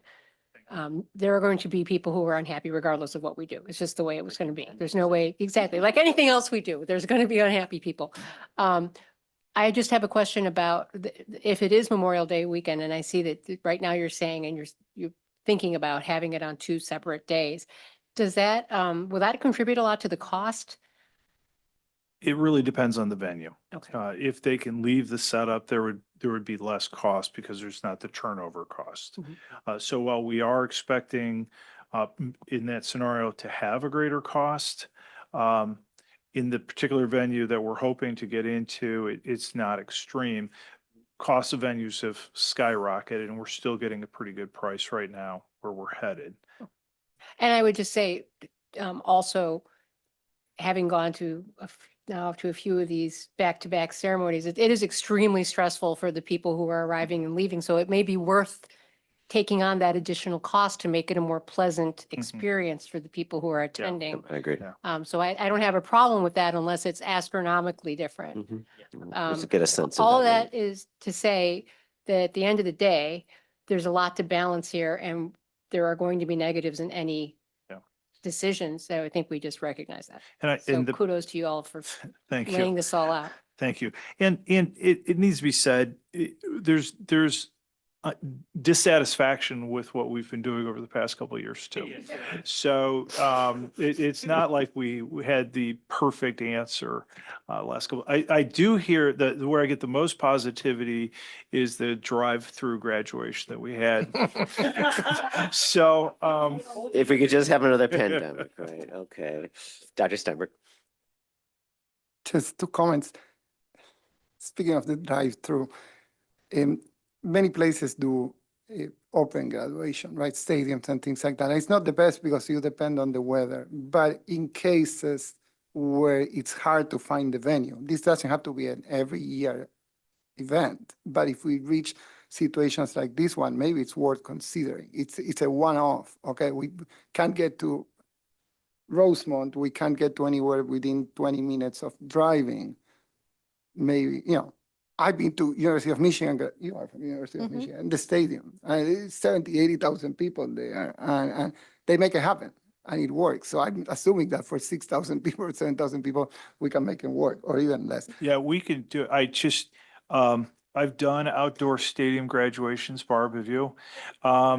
You don't sleep for as a principal, you don't sleep for the 2 weeks I know. before graduation. As the superintendent, if you can make it that far, it's a heroic gesture. It is. I've been at one graduation where literally it was a beautiful day and the winds kicked up and blew everything off the dais. And it was including band shells and all. It was staggering. So I'm gonna.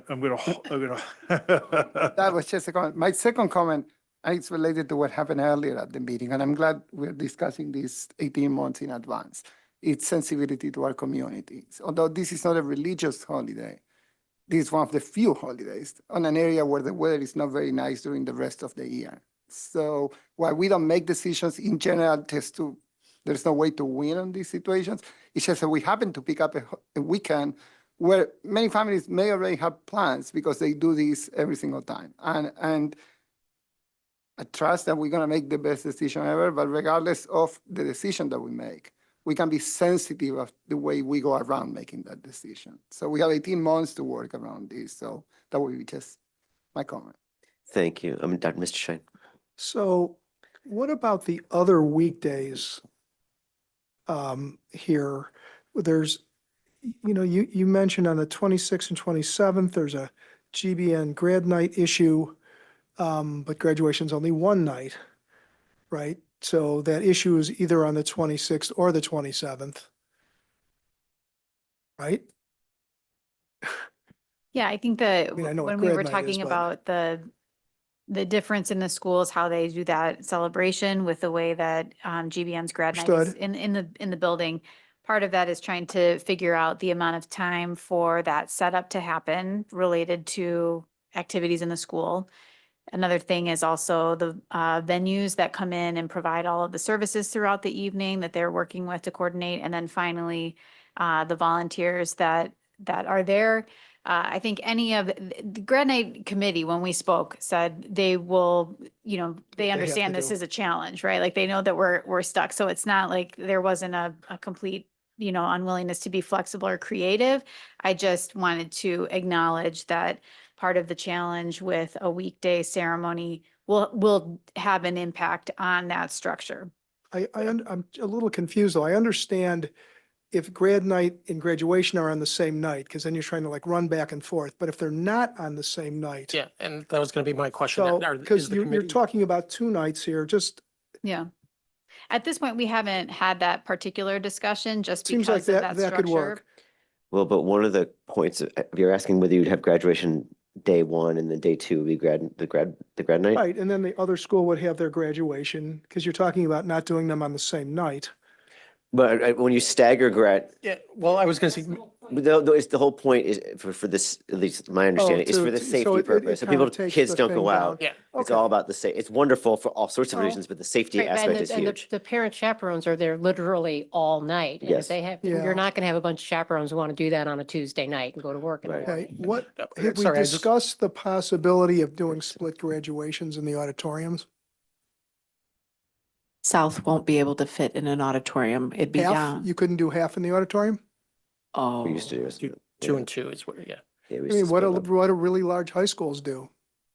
They're at arenas. Yeah, When we they can used to be. split up in my high school. Yeah, mine was.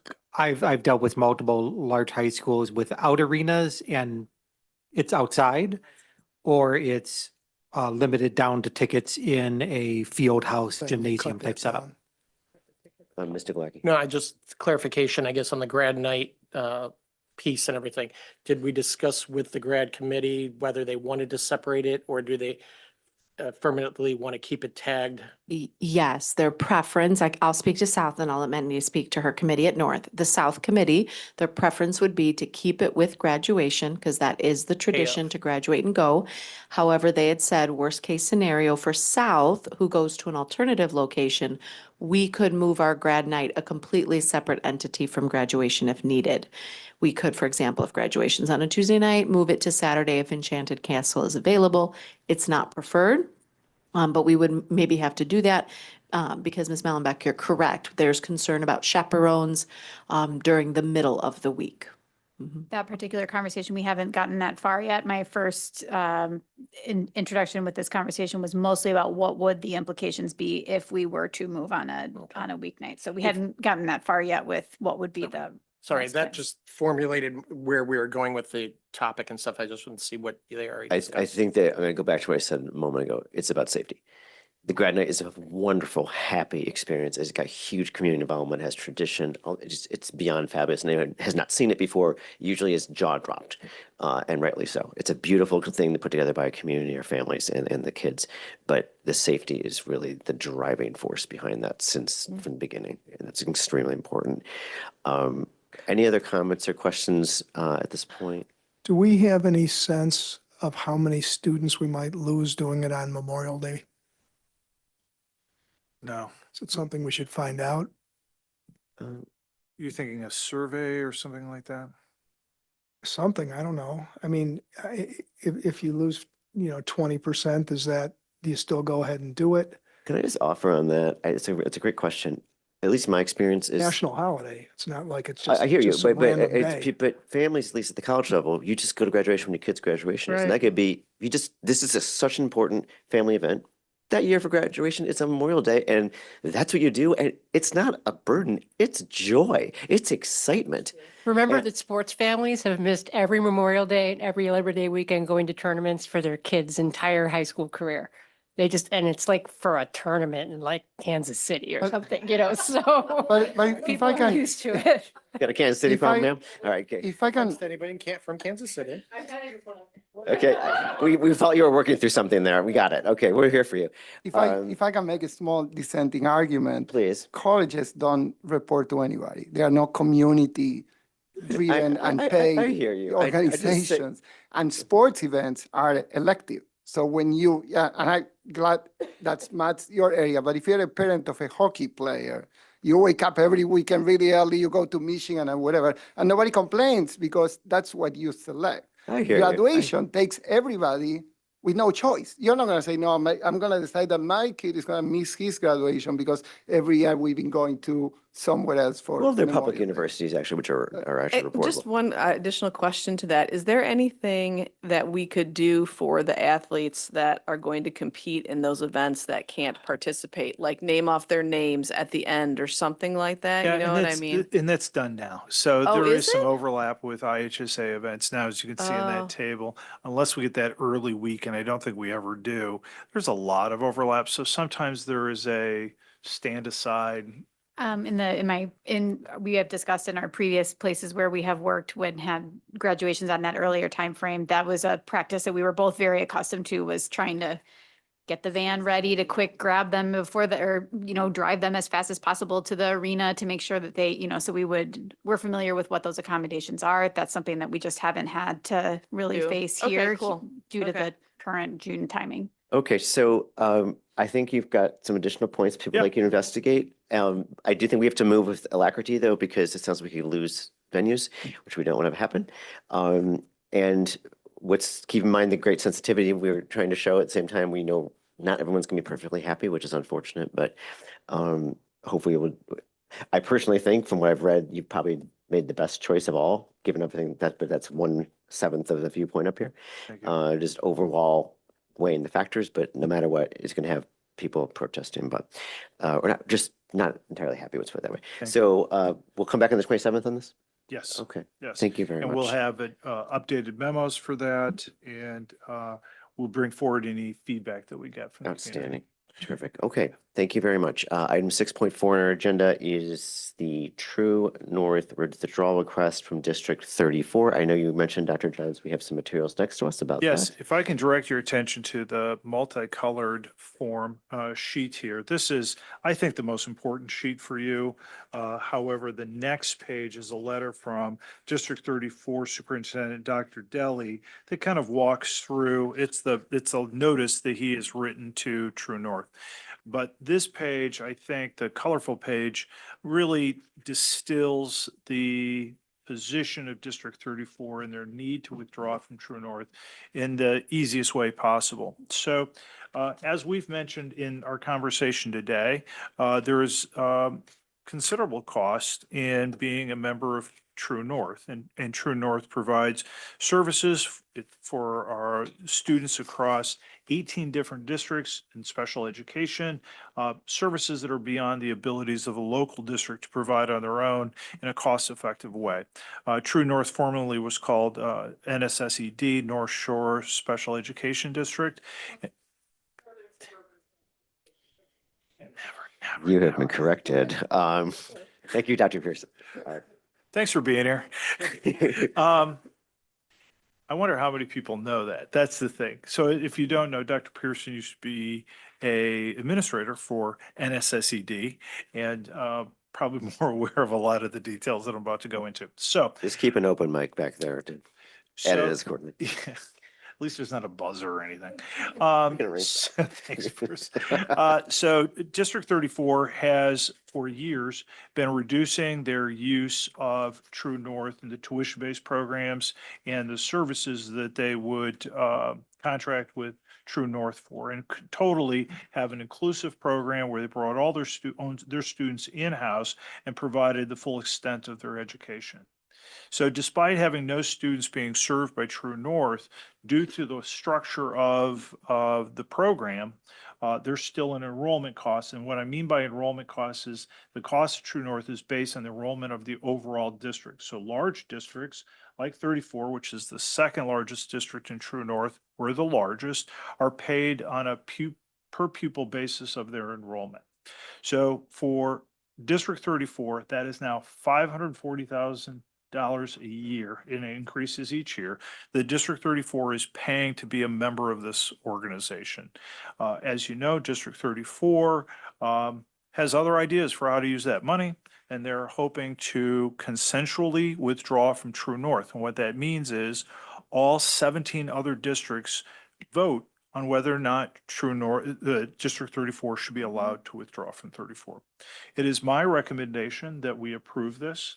I think that we want to give districts the ability to control their own finances. District 34 has established a need. I think they deserve I think all the member districts deserve the autonomy to control their own destiny when it comes to their finances. These are revenues that come from our taxpayers, District 34's case, their taxpayers, and I think the district should have control over how those resources are spent, whether they stay or to go.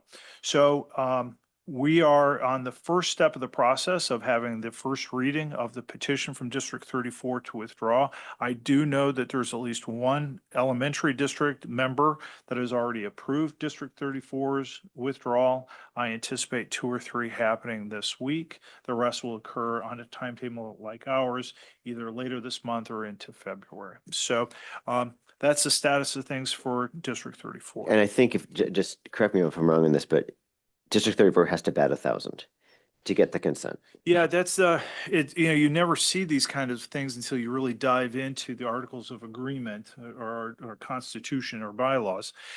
They have to have all 17 districts agree in order to get out. Otherwise, they have to go through the non-consensual process, which is really a whole nother year-long process and is very complicated, in which representatives of the ROE would hear the petition for the withdrawal. So this is the consensual. It's the fastest. They've been working on this since last May when they identified to True North's Leadership Council they're interested in withdrawing. They went through a comprehensive third-party evaluation. They determined the numbers of how much money they have to pay in order to settle up, and they've asked to proceed. Mr. Schein.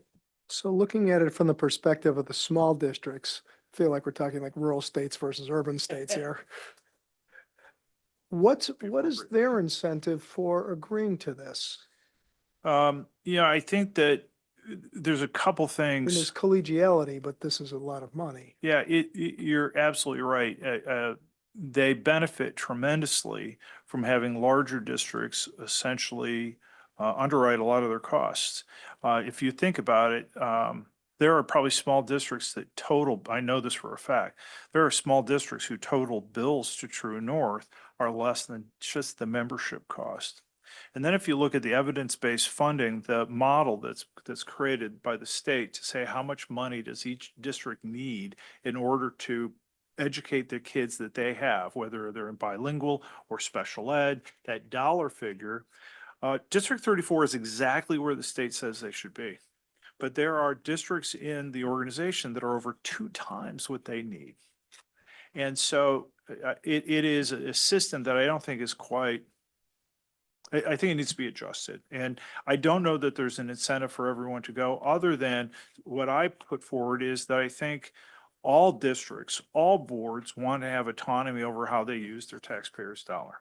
And I would hope that a small district would say, District 34 should be allowed to make those choices, because they would want to be able to make those choices in a different scenario. And if we don't bat 1,000, to use comment we heard. What's the remedy?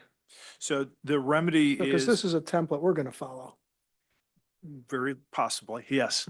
And the next steps would be, and there's some grayness in this, in that they would have to assemble representatives, trustees from the ROEs. In our case, the Intermediate Service Center, North Cook Intermediate Service Center, and they would assemble essentially a board in order to hear this case and approve it or not approve it. There's also, there's questions, there's other avenues, they could take a legislative avenue or they could take a judicial avenue if they had to. I don't know the grounds for that one, but. Dr. Johns, if I could add just one comment. I think one element that's always important whenever any changes in an organization take place is that revenues are intended to meet the expenditures for the services being provided. And as a result, one would expect, just like if we saw a decline of enrollment in our school district, if there is a substantial decline of the second largest member of True North, meaning they're no longer needing any services and the infographic provided indicates that they're not receiving services, we should see some proportional level of a decrease of expenditures. My concern, and I feel it's appropriate to share, my concern is that in conversations that have happened, we haven't yet heard that dialogue.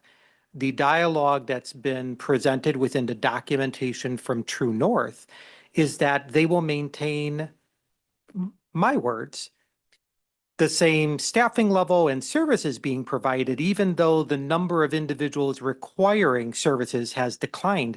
And I find that a bit confusing from whether it's a incremental budgeting or a zero-based budgeting perspective. There should be a fundamental difference. And so my hope, to Mr. Shine's question of the incentive for districts, if we follow best practices in financial management, we should see a decline of expenditures and there should be less of a shift, a burden of financial responsibilities, which would behoove all districts to support each other in a collegial manner. But as we go, going back to this, I'll get you in a second. going back to the information with the petition from District 34, and as we're evaluating our program, because this is brought into that context, what do you estimate the approximate increase to our fees are if District 34 So withdraws? Because yeah, it goes down from 17 now to 16, and then this This will 540 be gets. 18 to 7. You mean another district? Oh, I'm sorry. 34 is 18 to 17, just. yeah. So Dr. Schneider from True North ran the numbers I ran him to. I think you're looking at a 13.5% to 14% increase in costs for the remaining members. But ours will be a larger delta because we're one of the larger organizations. So Yeah. what is our estimate, I guess, of? I don't have the dollar figure offhand, but if we say we're paying $600,000 right now, I think you'd probably get us up to 680. We'll be at 680 next year anyway. So. But that's just the membership fee. Just the It's membership. It's just the membership fee. We will have virtually, we may have a trickle of tuition-based students next year, maybe a little bit of services. We won't see too big. Our footprint on purchase services from True North are so small that I don't see that hurting us too much. But yeah, I'm anticipating a 13.5% increase On in our membership alone. membership Okay. cost. I'm not sure who. Dr. Steinberg. So a couple of comments. The first one is like they want to give you these tests where you don't know what door to open or what decision to make. Because I agree with you, the right decision is every district should have the right to withdraw anytime they want, if they have a provided case for doing this. On the other hand, we're voting for the right thing, which means also increasing our expenses on our vote, which our taxpayers are not going to be very happy with that part of it. Although we have to look at the long game and not just the short game of one decision. My comment to Dr. Gravel's comment is like, ideally, you form a consortium or an association or something to leverage costs, not to increase costs. So there's something that's not working on that model. And maybe that's the point of view to talk to True North. And this is why it's so important to have freedom of decision, because maybe the only way to fix, if there's a way to fix True North, is to freeing every member to do whatever they want. And then maybe that's where they pay attention and say, oh, maybe we can leverage costs, and it's more convenient to stay in True North than leave True North. Yeah, you're absolutely right. The model would work for districts that don't have their own economy of scale.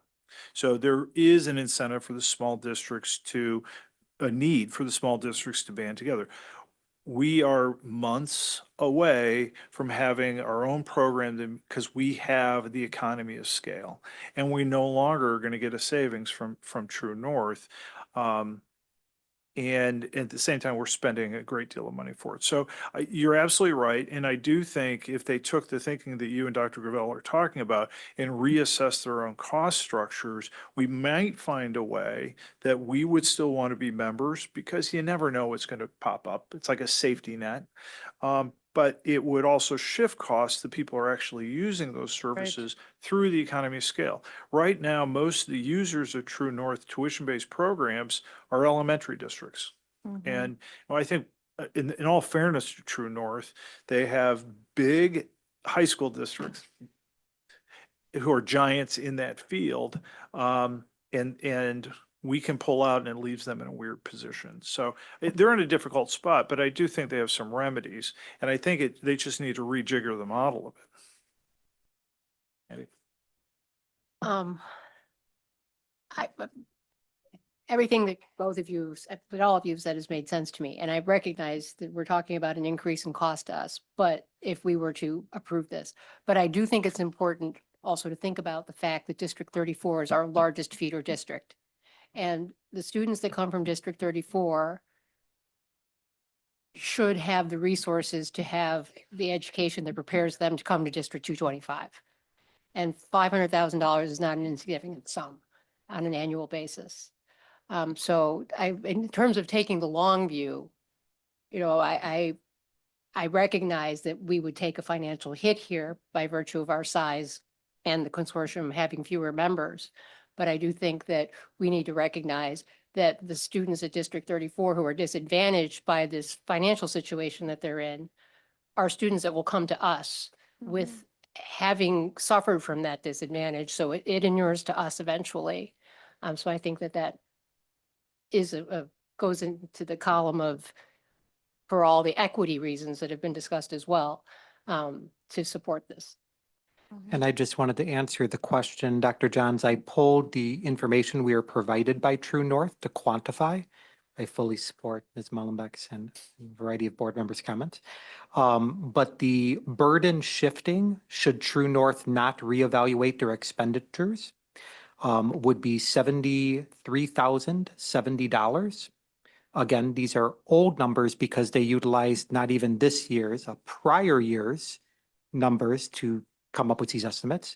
And then there's also a burden of their capital improvement plan of $91,848, again, based on prior numbers. So that just quantifies that up.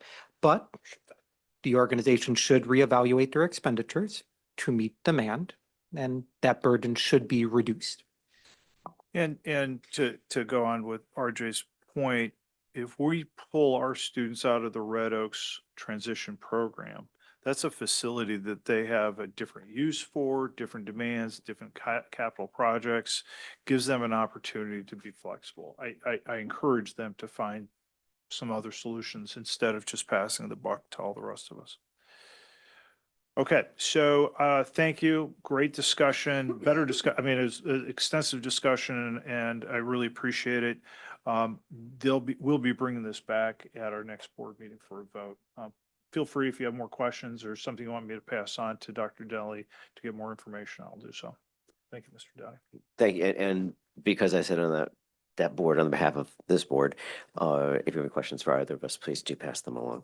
Item 6.5 on our agenda are various policies and procedures. I think we have 10 actions, 5 sunsets, and 5 new ones. These are also all first reading. coming back right now. They're set for the 27th. Dr. Jones. I'm gratefully turning this over to Dr. Gravel. As you can see, the policy committee has been, not for much longer, the policy committee has been extremely busy working through these policies. Most of them are very minor changes that I think Dr. Gravel has virtually memorized, right? Yep. So all of the changes are summarized in detail within the memo that's been provided within the packet, as well as the red line versions. I'll call out that there are several policies and procedures that are being sunset. Specifically, they're being sunset because the substance of them already exists in other policies that our policy committee had worked to adopt. Oftentimes, these were policies that had Glenbrook versions and we adopted Press's versions, and now we can sunset those other ones. To make sure that all of the substantive work is in our existing policies, there's literally a few one-line changes.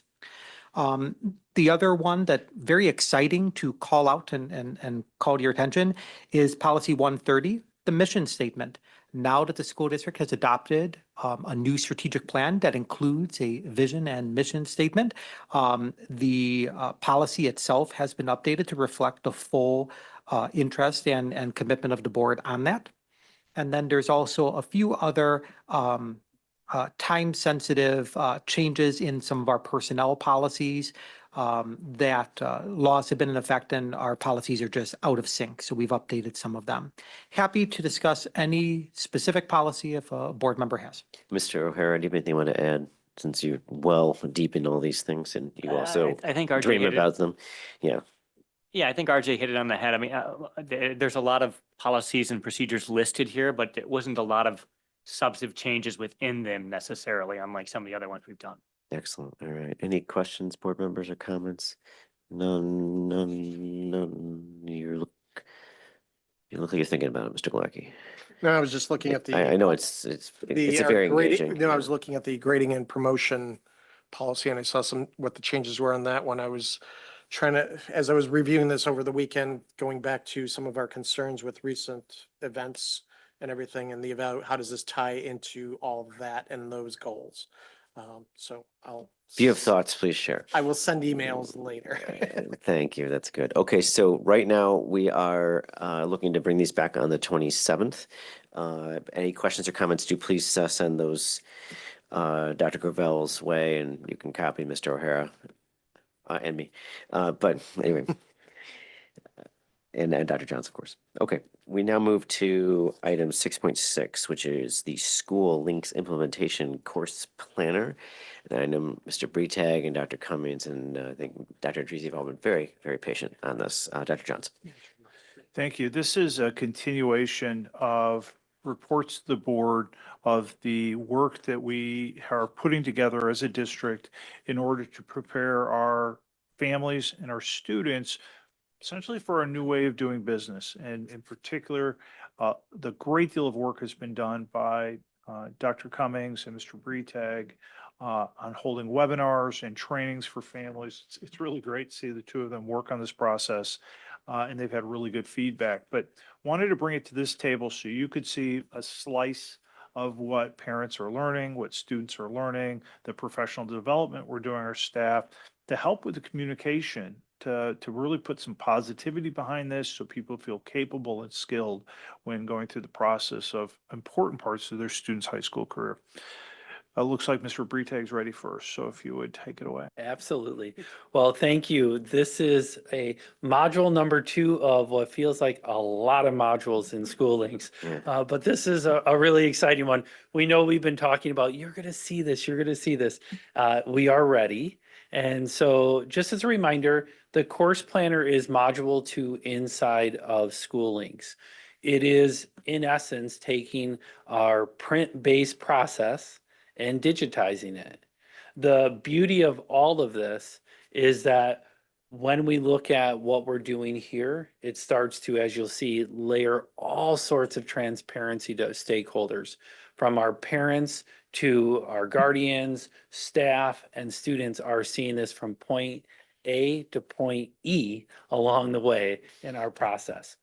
one reminder tonight, as we will get to the exciting demonstration of this tool, is that really the course planner, while it's ready for all students, we designed it for full implementation with the class of 2029. As we all know, we've spoken about a number of initiatives, accelerated placement, new course sequences. So you will see it from that lens, and we will explain a little bit about what our current students are going through with this process. But again, it's designed for class of 2029. So as of today, we've had over 1,100 students complete the process. They have been into School Links, they have sat down, they've entered their information, they've met with their counselor, and they've submitted their plans. This has all occurred since January 7th. So it's been wonderful to see that already coming to fruition, what we expected. Class of 2029 on January 17th will receive their course suggestions. And then they will begin the process on January 29th. When they get their information along the way, what's really important for them is that they will be meeting first with their counselors. So from the ends, our current students, they're going through a process and then they sit down with their counselor. They've already been in the system. Our incoming freshmen, our current 8th graders, they will have their first experience in School Links with a counselor sitting right next to them. So that'll be a really nice process. Oh, I should say, just important, you see a lot of handouts along the way or different things that have School Links in green. They updated their entire branding structure. We're bringing that to your attention because in the spirit of a lot of these tech companies, we had nice conversations with them saying, hey, this is right in the middle of a launch. And going from green to yellow could really create some added anxiety. And they were wonderful. They're like, we know, we're going to roll it out. We know what's happening. So later on in the spring, you'll start to see it fully implemented. But we're going to slowly start adding this logo to information to ease the process. Feedback so far. We've had 3 of our 4 webinars. They've been attended by over 500 guardians. And at our last one, we had a number of students join as well. So that was nice to see. The feedback's been tremendous. At the end of each webinar, we asked them. 98% said we met or exceeded their expectations for the experience. Most of them were in the exceeded. A lot of the focus for them has been, wow, this is really opening the door again to that transparency that we get to see and be part of the whole process along the way. Counselor feedback's early, so I reserve the right to say they've changed their mind, but early feedback says they're in a really nice place as well. They are, significant credit goes to their team as they have gone through new course codes, new course titles, a whole new course guide, digitizing a process that's always been on paper, and they have been very positive about where this is going. They're excited about each step of the way. They're actually most excited about seeing the full vision with the class of 2029. And last but not least, we have an image up here, but if you go to our website, you'll see all the resources and trainings that have been provided. This is really important that we continue. So one of our key next steps from all the feedback from stakeholders, continue that communication, continue the trainings that are allowing for people to feel brought along with us in the process rather than things just dropping on their lap. So with that, I've done the slow part. The fun part's now going to hand over to Dr. Cummings as she walks you through an exact demonstration of the process. I got you. I'll let you start. All right. So I'm going to walk you through. I know it's a little challenging maybe to see the screens, which is why I put in front of you. Yep, that's perfect. Okay. Yep. Thank you. Why I put in front of you the directions, just so that you kind of had a step-by-step of what we provided to the students. Perhaps you saw my debut of the video of how to, for the students so that they can go in and do all of their pre-work ahead of time. I'm going to kind of walk you through very similarly to what that video was. But we've had such a great response with the webinars and a great response with the juniors coming to register this past week, having done a lot of that pre-work based on the directions in the video that we provided. So as you can see, I'm logged into School Links with the old logo here. We're still green. We haven't switched to yellow yet. Although you will notice in the bottom right-hand corner, the new chat feature. That's a chat that you can use at any time, parents, students, staff, and that has changed to yellow. So that's the first step there. So from the dashboard page, the students will navigate to school and then course planner. I am actually demoing as a fake student. It's actually our data from our district, but a fake student that I'm using. And I'm gonna choose to show you an 8th grade student because it's a lot of fun. So, did no one agree with that? Okay. Oh my God. It's palpable. It We really is we can feel it. We can You feel it. can feel it, right? Yeah. Yeah, this is my favorite month of the school year. Okay, so when a student comes to this page, because it's the first year of us using School Links, they are just going to see complete the plan for this year. In future years, they'll be able to see back their plan for all 4 years. So once you go to complete the plan, you're going to have this lovely hand waving at you, and that's how you know you're in the right spot. And this is where they're going to begin their journey of starting their plan. Going to focus your attention to the top up here. When you hover over each of those icons, each of them are going to represent a different content area, a different requirement that the student needs to complete. So we are going to walk through a couple of those. So let's start with English. And one of the things that you'll notice very quickly, I might add, is that as I went into English, the sequence was already programmed in there. So for students who are who have met APA and are being accelerated, that will automatically be in there, and then it will show the sequence. For English here, you'll see it has shown the sequence for the first 3 years. The 4th year, there are some options for the student to take. So you could see that that area is still blank as the 12th grade year.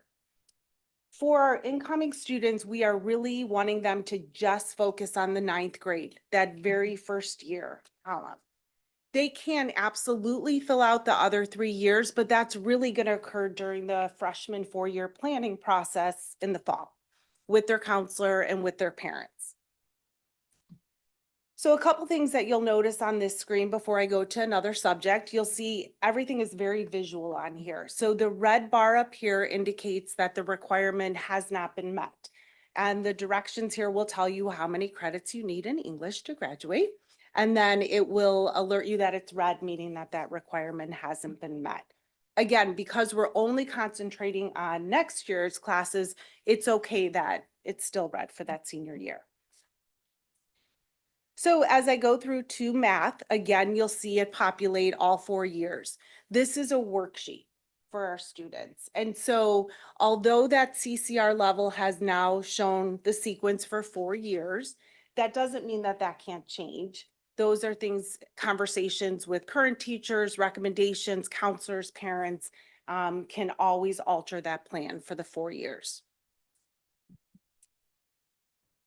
Let's show you science. And you can see how that populates. And I'll show you another one, social studies, where you can see that there are required classes, world history and US history, but then there's also some options for electives and other classes.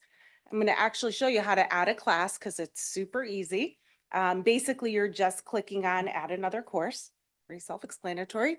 And here they're going to be able to search for classes that are available to them during that sophomore year.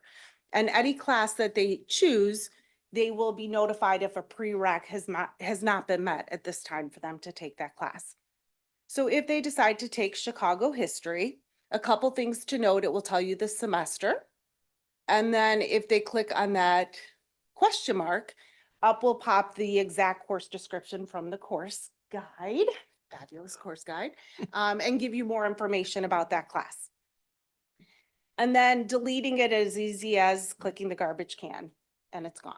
So it's an opportunity for students to start looking through the classes they want to take and start to have an idea of those classes. The most fun page is the summary page.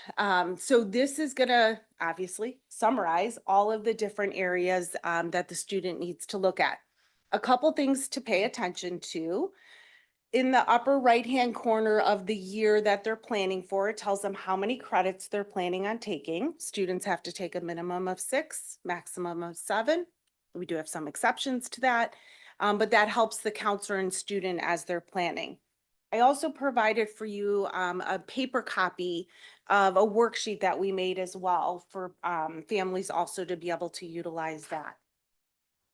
The other thing that's really nice about this registration and request process is it's handling our credit checks as well to make sure students are taking the classes they need to graduate. And you can see that over on the left-hand side. If you hover over English, obviously green is good. Red doesn't always mean bad, but red here means that they have a requirement that they haven't fulfilled yet. And so knowing that all we care about for next year is the 9th grade for this student, we're okay that there are some reds for the future years. A couple other quick things to show you about this page is that you can click on to see the history. So you know who's added classes, who's dropped classes. This is where parents will have the opportunity to view, but they will not be able to make any editing changes. They can't add or delete classes, but they can go back and see who has made changes to the student's plan. They can also download a copy, and then there is a feature for them to add comments, both parents and students. If there's questions or things that they want the counselor to know, that comment feature is a great place to do that.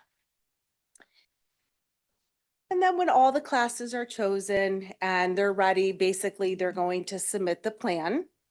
And that plan then goes to the counselor. Same process as always, the student sits down with the counselor. They're going to review kind of the overall summary, go through all of the course requests, and then be able to submit that plan. That plan then gets turned into tallies and staffing, et cetera. Trying to think what else I wanted to mention. The only difference, just so you know, between current students and incoming, for incoming, it really outlined the whole sequence and that pre-populated for each of the content areas. For the current students, they were not in a sequence like that. So they were given their recommendations. And then in the video, we showed them how to go ahead and put those recommendations into the course planner. So slight changes there, but it's been a lovely tool. And really, I think has helped and will continue to help with our efficiency and consistency in the district. One additional piece, you may be wondering, what does a parent see? This is exactly what the parents see with one exception. They cannot edit the page. So they're view only, but they can leave comments. They can send messages to their student or to the counselor. Some have even found us along the way. So we're helping. Yep. And for support, just to mention real quick, you do have the chat on the bottom, which is a chat that's available at all times to help. You also have a help icon up there, which you can find all the directions to pretty much anything the student would want to do. Ryan and I have also been kind of overseeing a form that families and students can fill out if they're having trouble logging in or trouble accessing anything. And that really has been minimal, which has been fabulous. All right. Dr. Jones, anything you want to add?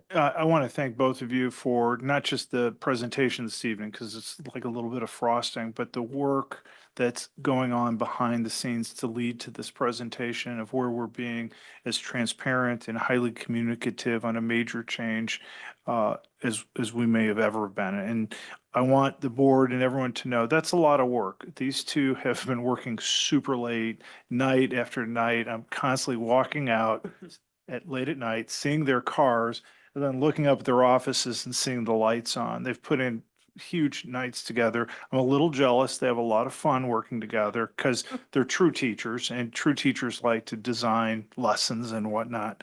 But as much as I'm grateful for that work, this is like a iceberg. there's a lot of work behind all the scenes that they've led through. Our counselors, those who walk students and families through this process, were very competent, very skilled at those conversations in the manner that they've been doing it for decades. And getting anyone to change from that position where you feel competent to going down into a new way. And those of you in the corporate world, the move to digitization was not easy. And that's what we're doing here. There's a lot of people who are willing to follow along, take the leap, take some risks, trial and error. And I want to thank them as well, because there's a lot of people that the success that they're feeling has a lot of people that supported along the way and showed that it could be easy and showed that it could be done and spread that confidence to the students and parents. So there's a lot of thanking going on there. Thanks both of you, and appreciate just giving the board a sample of what our families are saying in case you get stopped at the grocery store of, did you hear this?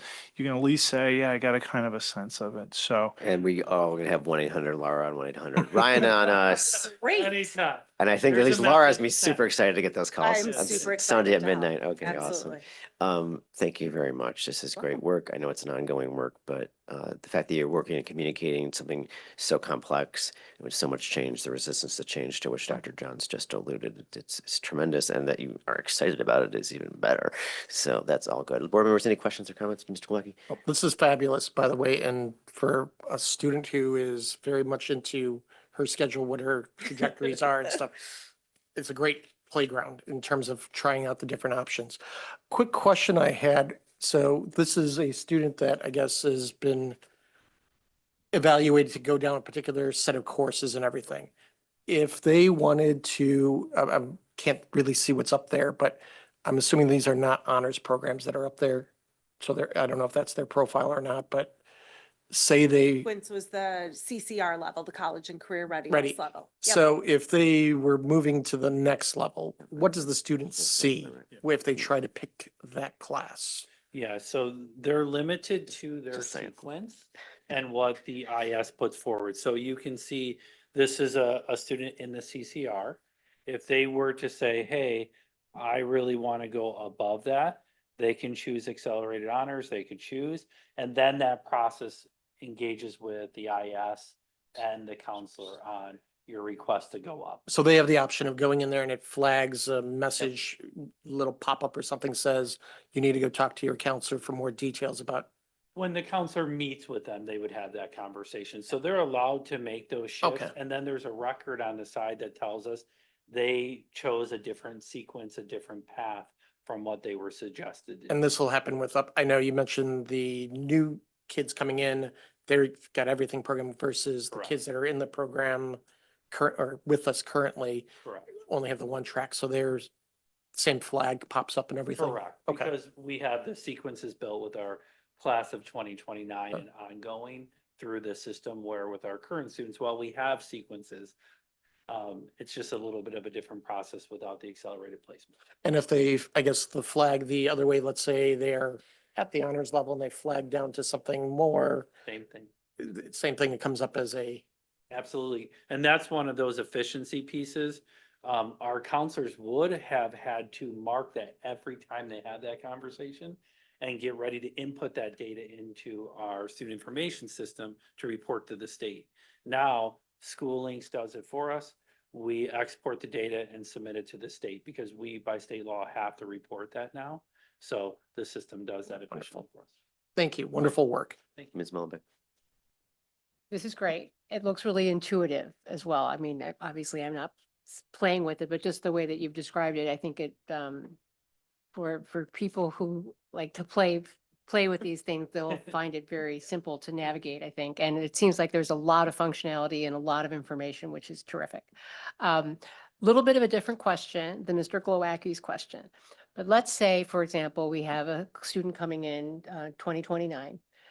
So they have the full 4-year plan and sequences programmed in. Let's say their freshman year, they choose, they get accelerated, but they're not comfortable there, so they choose to drop down to another level. Does the system then, as they do does it automatically reset to have the new? That's great. Yep, yep. Oh, I love that. And that's the beauty of us saying the full vision of 2029 is it allows them to move out of a sequence and then it repopulates And that they see the new sequence. sequence right Correct. there. And That's that's beautiful. that transparency lens that's really phenomenal for our families. I look at this and I know it's difficult to see, but Algebra 1, Geometry, Algebra 2, Pre-Calc. When a parent looks, they go, what's that going to mean if they take Algebra 1? Well, that's the traditional trajectory. Well, what would that mean if they started in Algebra 1 Accelerated Honors or Geometry? They can see it very cleanly what their 4-year trajectory could be. Doesn't mean they can't exceed that summer school, different opportunities, but it really paints a degree of transparency to the families regardless of the sequence. Right. That's great. Yeah, I want to set up a little. That was almost Cummings level enthusiasm. It's infectious, Dr. Cummings. Outstanding. I believe you were also going to go back to 8th grade now, just so you can re-enroll. That's good. Mr. O'Hare. Yeah, real quick, if our 2030, 2031, if they were in school links in our feeder district, will they see their K through 12 as well? Or is there not data transferring, or how does that?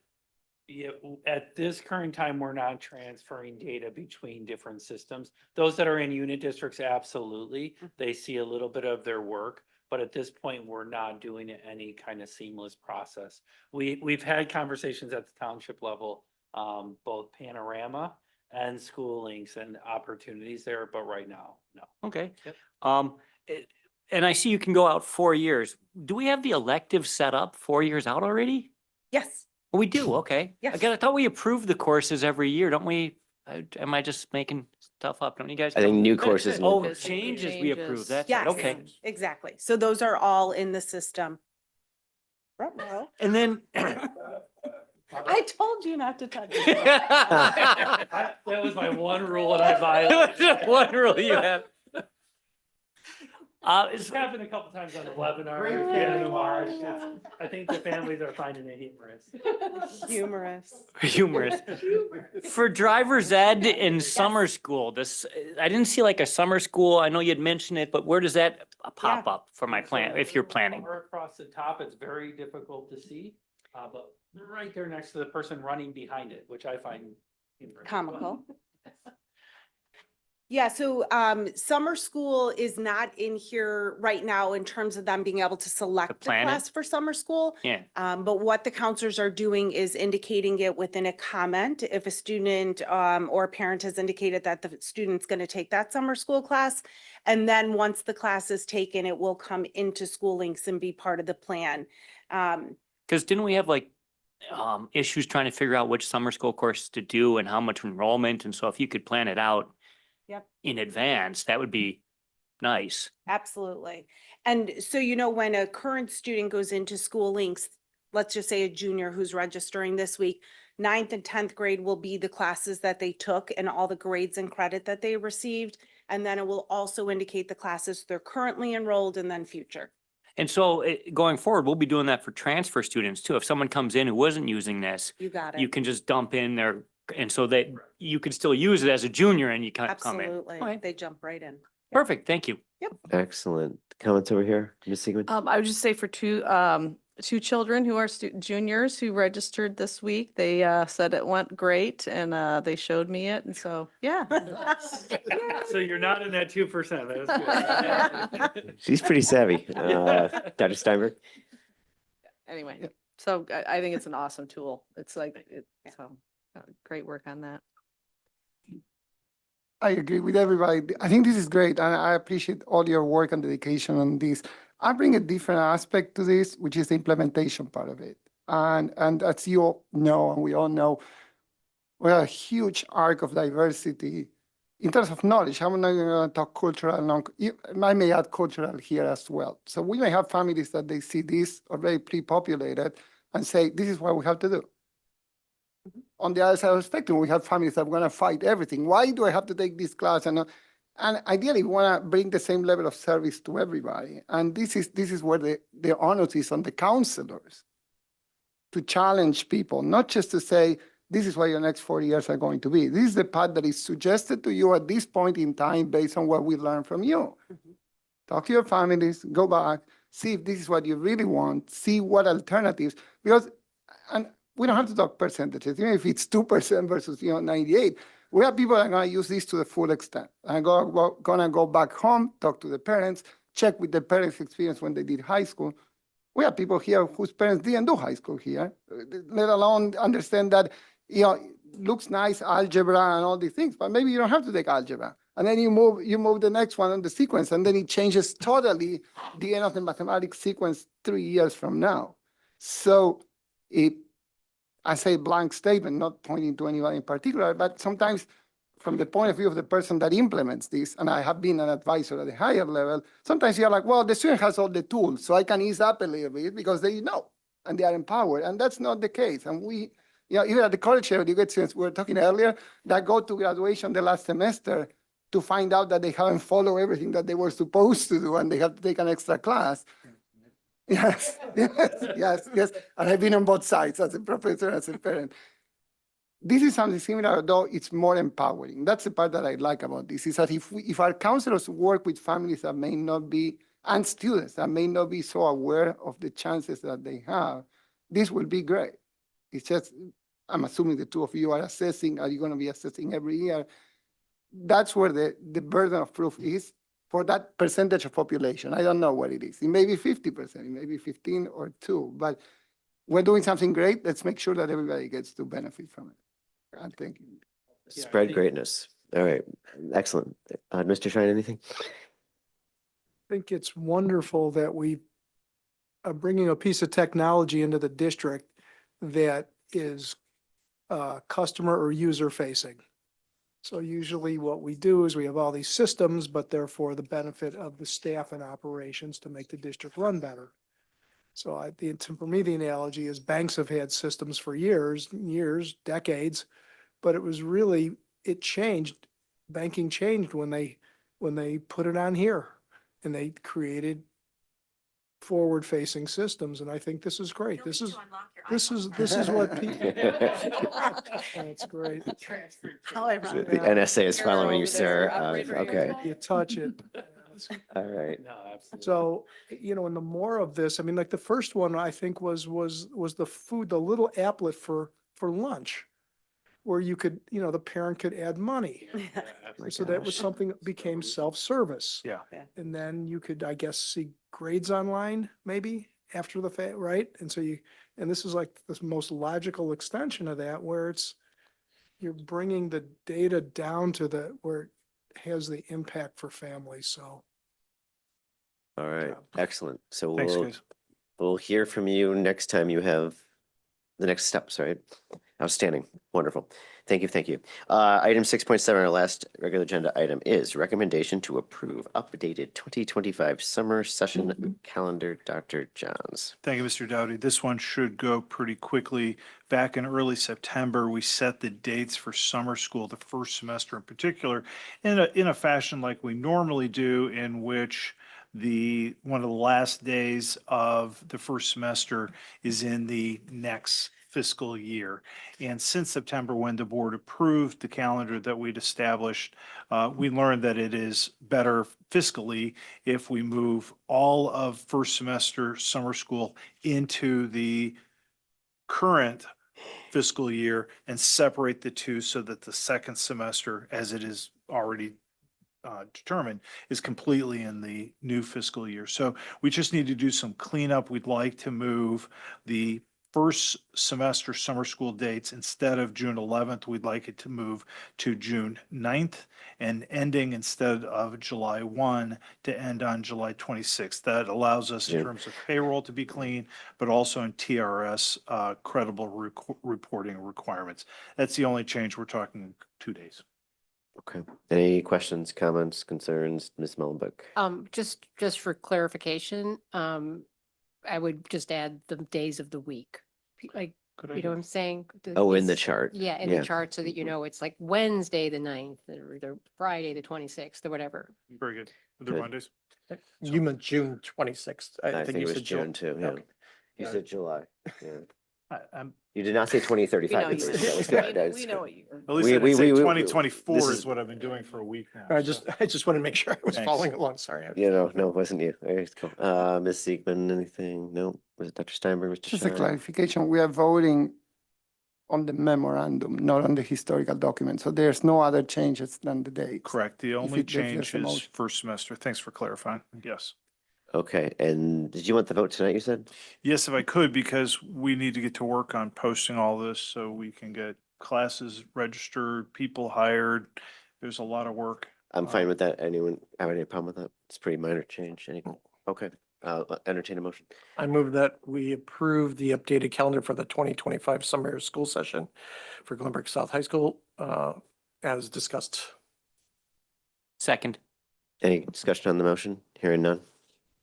Mr. O'Hara, Yes. Ms. Siegwin, Yes. Mr. Schein, Yes. Dr. Steinberg, Yes. Ms. Mullenbeck, Yes. Mr. Glowacki, Yes. Mr. Doughty, Yes. 7 members voting yes.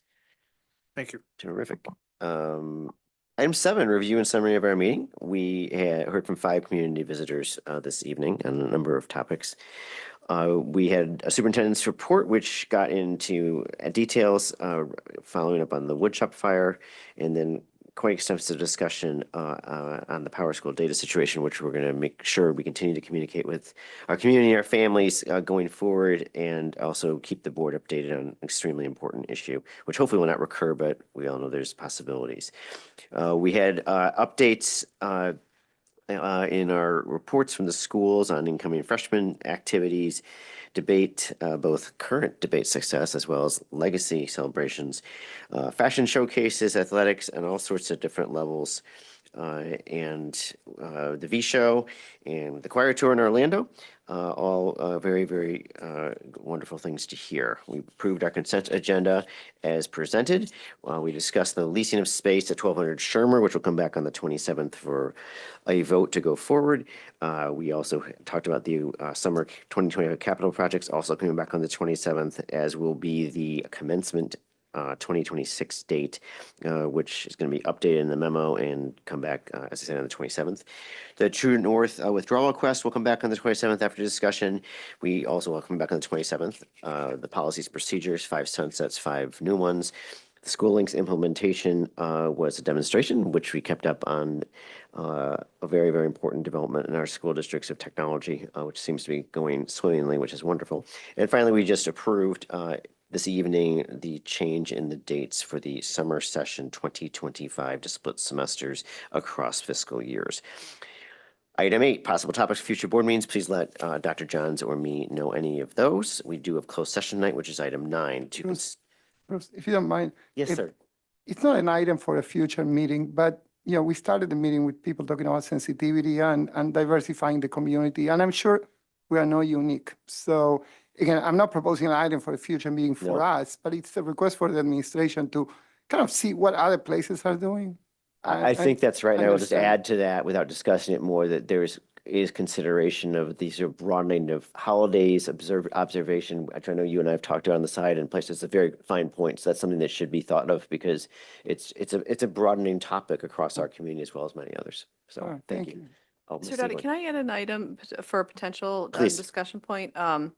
For those of us who live in Northbrook and maybe those of us who live in Glenview, there's a lot of planning that's going on at the village right now about some of the, I would just call it streetscape coming down Shermer into Northbrook. Have you heard about all of that? Yeah, I may have. okay. Is it related to bicycle friendly? Yeah, all Okay. of that. And so my understanding, and I could have this wrong, but it's going to affect Shermer from Willow down into downtown, which would go right by the high school.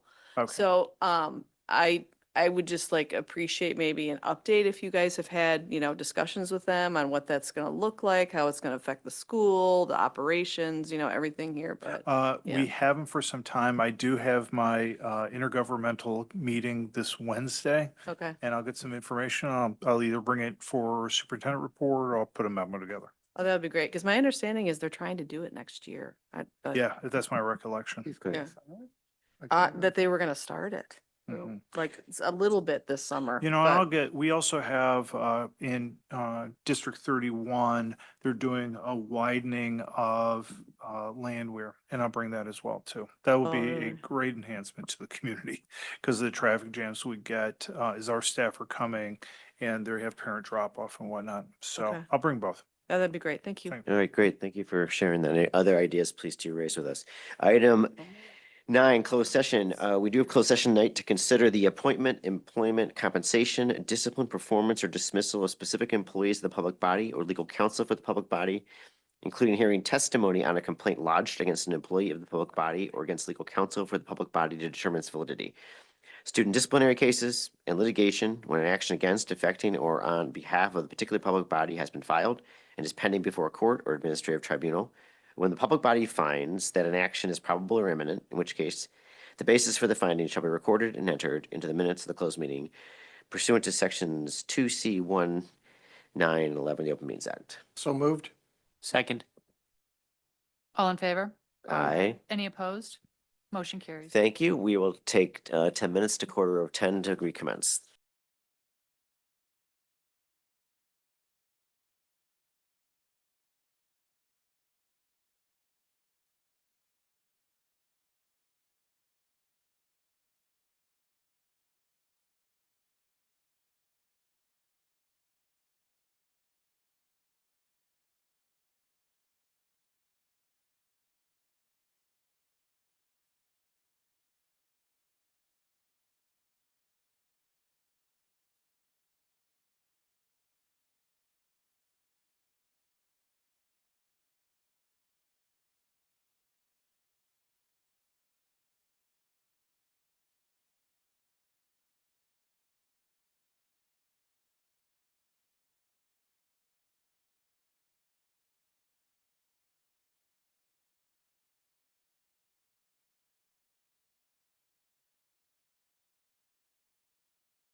And Mr. Dowdy, we are back.